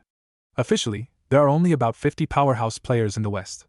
Although, it's unsure due to the lack of a proper system to spread news. It was only hearing of rumors and actually experienced them from battle. Naruto was using his shinobi training to quietly enter the castle. He managed to reach Nobunaga's room to kill him, while he watched. However, he did something stupid. Nobunaga! Naruto shouted him from behind. Nobunaga was shocked to see someone get so close to killing him. He drew his blade as he turned around. "I here for a battle to the death," Naruto declared as he pointed Excalibur at him. He wanted to fight like a warrior, not as an assassin. Master is sometimes an idiot, Caliban thought with a sweat drop. I mean, he could have killed him right there and mission accomplished. Before the battle, Naruto asked for Arturia to trade blades for this battle. Seeing how Excalibur and Caliban work in similar ways, but Excalibur was always the superior holy sword, it confused her. He confided to her about his plan to properly challenge him as a knight, warrior, and king. He wanted to fight as the once and future king when he started off. "Who are you, boy?" he demanded. "I'm Naruto." He raised Caliban vertically, parallel of his face and body, showing Caliban in her full glory. "I'm the one that pulled the sword out of the stone. I'm the once and future king, and I will unite the West." "Once and future king? Ha ha ha ha ha!" He laughed maniacally. "The legendary sword Caliban, in the hands of a boy. I will kill you and take that sword for myself." He charged at Naruto, only to clash blades with him. "I am impossible!" he shouted. His sword was being overpowered by Caliban aura. Naruto pushed him back, out of his room and into the courtyard. "Looks like the sword lived up to its legend. I'll enjoy wielding that sword." He bit his thumb and wiped blood on Kusanagi's side. Kusanagi snake belly. The Kusanagi seems to grow another blade to it. Snake lance. He swung his blade, forming a zigzag shockwave that creates a destructive impact. Naruto blocked it, but he did took some damage due to the wide-range attack it formed. "Damn," Naruto muttered as he spit out some blood. "That sword really lives up to its legend." "Of course it does. It may not be as powerful as me, but its abilities are more useful compared to mine," Caliban said sadly. She was considered one of the strongest sword, but she lacked technique. Naruto summoned a noble phantasm to fire it at Nobunaga. However, this one was a different attack than usual. He grabbed onto the handle as it flew out, firing himself at Nobunaga at great speed. "Oh!" Naruto quickly slashed at his chest. Nobunaga started to cough up a lot of blood from his slash. The reason that Nobunaga didn't react in time is due to the speed. The gate fire noble phantasm as the rate of a bullet. During the time, it was far faster than most speed that isn't teleportation. Even Meliodas couldn't defend against the speed and had to rely on his demon body and regeneration against that attack. "That damn brat! How dare he does this to me?" He bit his finger again and wiped the blood on his blade. Kusanagi snake form. The Kusanagi transformed into a larger blade with an additional 4-blade. White serpent. Starting as a jagged line of energy akin to her snake lance technique. That doesn't look good, Naruto thought as light. He channeled prana into Caliban. Banishing shift. He shouted as he intended to cancel out the attack. Only to fail when the lights transform into multiple snakes that wrap around the target, binding him from head to toe. Shit!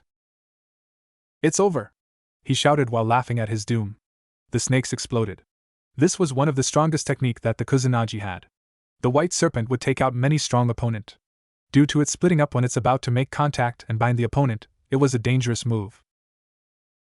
Arturia was still outside of the gate of the city, fighting along with Meliodas against all the soldiers coming at them.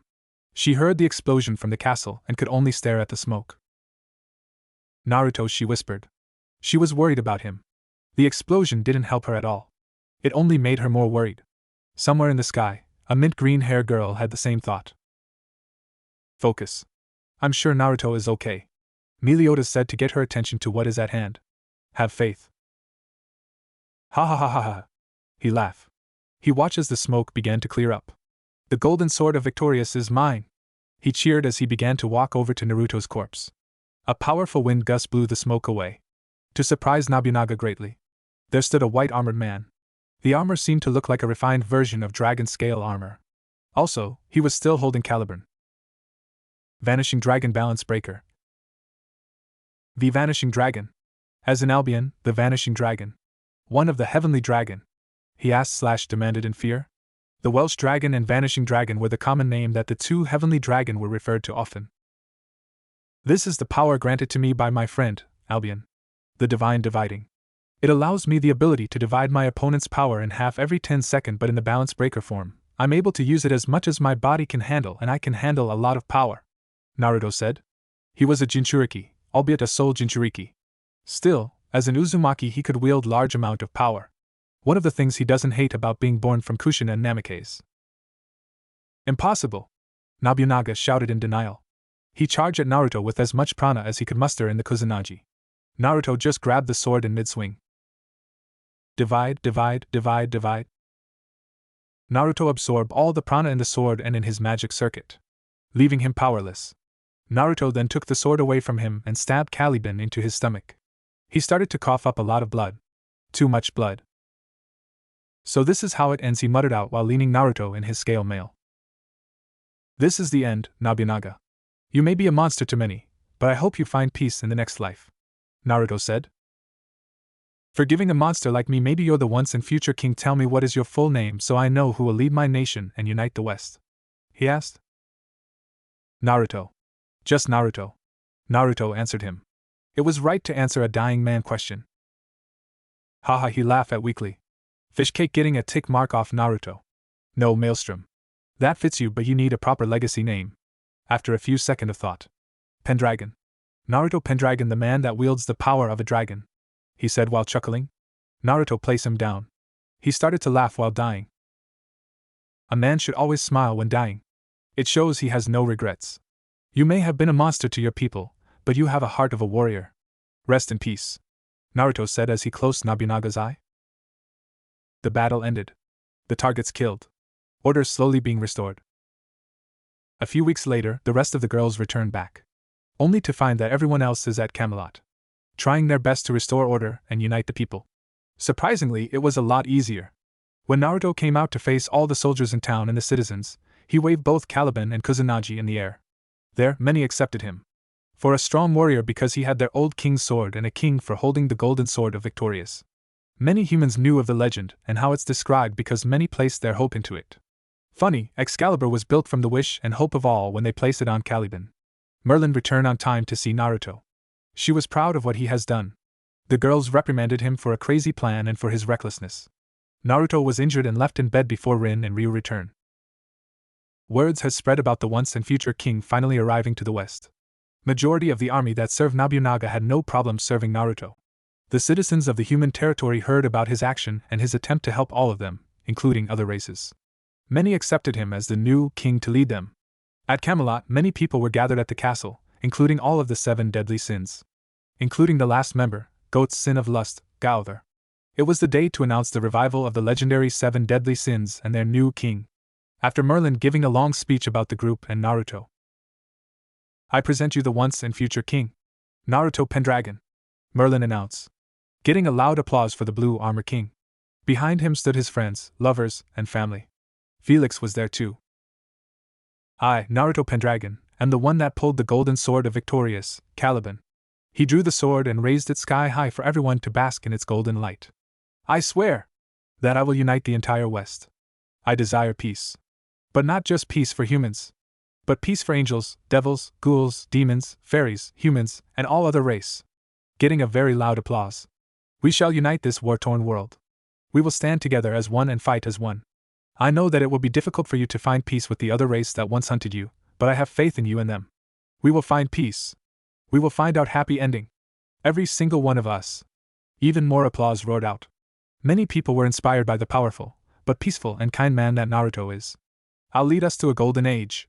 No one shall stop me from uniting the land and finding peace for all. Long live the king! Meliodas shouted after Naruto finished his speech. Long live the king! Long live the king! Long live the king! Long live the king! Everyone started to chant, bringing tears of joy to the young king. 1 month later. Camelot. Deep breath. Naruto woke up from bed. His eyes started to scan the room, only to find himself naked with an equally naked Rin and Arturia. Then memories of last night's event came back to him. A threesome. Didn't see that coming, Naruto thought. After a night of drinking and celebrating, and those two dragged me into bed. Hee. I thought the men were the perverts, not the women.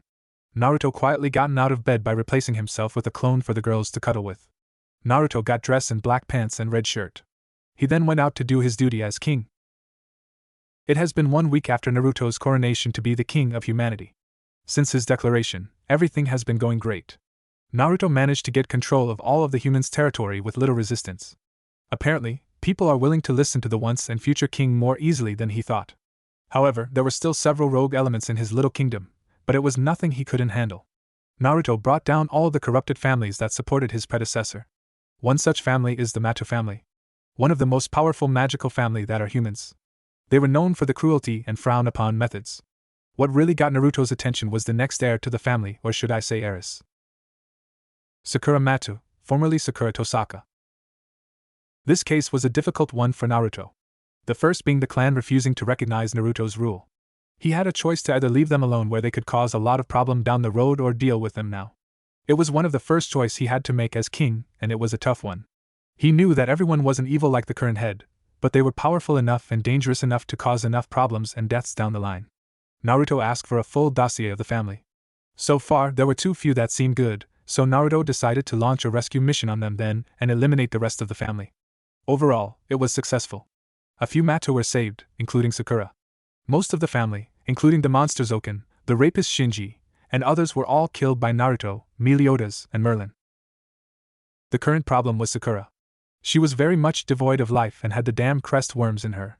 Fortunately, Merlin was able to get rid of all the crest worms inside her, but she still needed therapy for all the trauma she'd been through. Over the last few weeks, Naruto visited her and spent time with her to help regain her humanity. He would usually send his clone to deal with his friends and family or his duties because he wanted to personally take care of Sakura. There was also the fact that she is Rin's sister that her father given to the Matto family. In the past weeks, Sakura radically changed since Naruto first laid his eyes upon her. From a lifeless girl to kind, shy girl. It's not much, but it is a lot of progress. She became very clingy to Naruto and developed romantic feelings for him, calling him her shining knight. Naruto noted that she had a pink ribbon in her hair, and she told him that it was a gift from Rin when they were still sisters. She held onto it because it gave her hope that her sister will rescue her. There were times that she becomes very dark, but quickly snaps out of it. Her dark side came from the years of endless torture from her adoptive family. Now was the day to check up on her. He was hoping that she will be ready to live out her life without any pain and finally be reunited with her sister, something he was trying to surprise Rin with. Naruto headed off to meet the purple-haired girl. Knock knock. Sakura. It's me, Naruto said as he knocked on her room. Naruto? Click, come in. Please, she said happily as she let Naruto walk into her room. Naruto took a seat at the table where Sakura took the seat across from him. How are you feeling? I'm feeling a lot better now. Good. You've been through a lot, Sakura. You deserve to be happy. Thank you. Today, we will see how far you came. I know you don't go out a lot, but it's time for you to see what life has to offer, so we're going on a date. Sakura gasped at the news. She wasn't expecting a date with the man she fell in love with, and she was definitely not against it. Okay. Let me get changed first, she said happily. Naruto couldn't help but smile. She was acting right for her age. A happy schoolgirl going out with senpai. He couldn't say that for himself. He took on so many responsibilities at such a young age, but that had to do with his life back in the East. Kids were groomed/indoctrinated to become child soldiers, ninja. A practice that is very rare in the West as the races in the West fight for their children, not arm them to fight for home. It was, I guess, old habits die hard. He thought bitterly. He never liked the idea of kids not having the chance of living life. That's why he's doing everything he can, so Sakura can enjoy the happiness that was taken away from her as a child. If he could make one person, like Sakura, smile, then he would carry on with all the hardship the world has for him. Naruto took Sakura out for a nice walk through the local park. It was morning, so the scenery was breathtaking. Sakura enjoyed being in Naruto's company throughout the walk. She even started to interact with the citizens that were up in the morning. After the walk, he took her out to a nice family-run restaurant for breakfast. Overall, the date was successful. She enjoyed her time with Naruto and got a taste of life. She also seemed to be adjusting from the sudden change of environment. It looked like she was ready to be reintroduced to the world, free from her cage that the Mato put her in. Walking back to Camelot Castle. Sakura, do you think you're ready to meet with your sister? Naruto asked. Naruto noticed her body shaking up from the question. I am afraid. What if she doesn't accept me? She asked him with tears coming down her eyes. Naruto wiped the tears away and brought her in for a hug. Rin isn't like that. I've spent plenty of time with her to know she isn't like that. She's rude, loud, stingy, shrewd, bossy, she's a lot of things, okay? He said with a slight sweat drop as he realized that there is a lot of things to describe Rin. But she isn't cruel. I remember she told me once that her biggest regret in life is failing someone she loves. She may have not talked about you, but it was clear that she was thinking about you. I know that she failed to save you, but you should give her the chance to be the big sister that she always wanted to be. Just do as I say and I can prove to you that she loves you very much. He let her go. He reminded her of the plan for her meeting Rin. Sakura started to wipe away her tears, feeling the newfound courage to face her sister. Thank you, she said as she gave a quick kiss to Naruto on the lips and went into the room that she was supposed to wait in. Small laugh, you're definitely Rin's sister, Sakura, Naruto muttered as he remembered the soft lips of Sakura. Naruto went over to look for Rin. While searching the castle for a certain twin-tail, Naruto spotted a certain green-haired girl with tan skin. Naruto-sama, one, Fu shouted in joy as she saw him. Sai, how many times did I tell you to drop the honorific Fu? He asked. A lot, she answered happily. You're not going to stop, aren't you? She shook her head. Whatever. Did you hear anything from Chome? He asked. Fu looked sad and shook her head. No. I haven't seen her or Kurama since they left. I'm getting worried. What if they abandon us? Fu feared. She may have not been treated badly as other Jinchuriki, but she was alone for most of her life. Chome was one of the constant people that was there for her in the land of waterfall. No way. Naruto brought her into a hug. He knew that since she was alone most of her life, Chome meant a lot to her like how Kurama means a lot to Naruto. This is the first time of freedom, and they're home. They must be enjoying being free and at home now. They will come back when they're ready. Hi, she said happily, agreeing with his statement. Naruto started to walk away before turning back to shout at her. Have you seen Rin? Yeah. She is at the library. Said something about looking for something. She answered. Thanks. I'll see you later. Naruto walked away towards the library, leaving a happy Fu do whatever she was doing before. Naruto walked towards the library to find his lover. Naruto reached the library to find Rin going through several documents. Documents that was locked up due to privacy. Documents that Naruto went through himself. She must be looking for any information on Sakura. I made it hard for anyone to get those documents, he thought as he recalled several decrees he made as king. One such law is about the privacy of his citizens. Records would be kept of them, but they won't be open to the public. Only high-ranking people could get their hands on them. A position that Rin didn't have. Naruto passed her to go through the unlocked cabinet that held information of magical families and dig through it to see if she took the folder he wrote up on Sakura. He found the file to be in the cabinet. She must be looking at the Mato file. Didn't know that there is already a personal file for Sakura. Naruto took out several paper out of the file that had details of her recovery and therapy and pocketed them.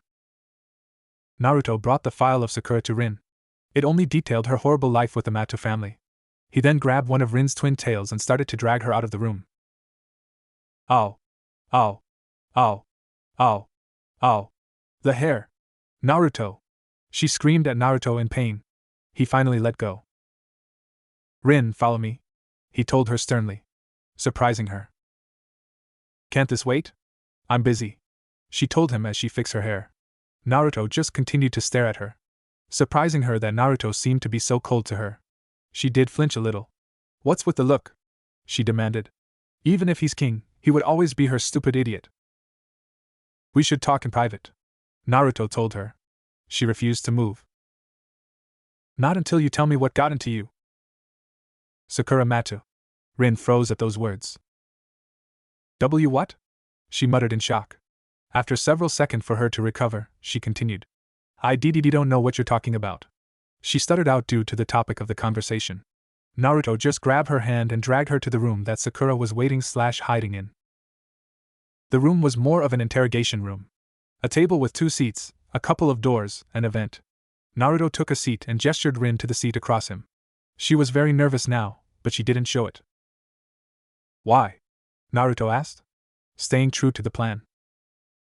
I don't know what you're talking about, she claimed, playing the ignorant card. She didn't want to talk about it. Naruto then dropped the file in front of her. During the entire time, she claimed and acted to not care about a Sakura Mato, but she started to read the file right away, not caring about what Naruto think of her now. Let me summarize it for you. Sakura Mato, formerly Sakura Tosaka, your younger sister. She ignored Naruto as she was still reading the file. A little girl that been through hell. She was abused, tortured, and raped. Rin froze. The Mato family were one of the few to go against my rule, so I had to deal with them. Little Sakura was the heir of the Mato family, Naruto said coldly. Rin picked up the word was. Don't tell me, she said weakly, not wanting to believe that Naruto was suggesting. The Matos were a danger, and I made a call. I couldn't allow them to continue to exist. Bam! Rin jumped up from her seat and tackled Naruto, and choking him in pure rage. She wasn't strong enough to try to choke him,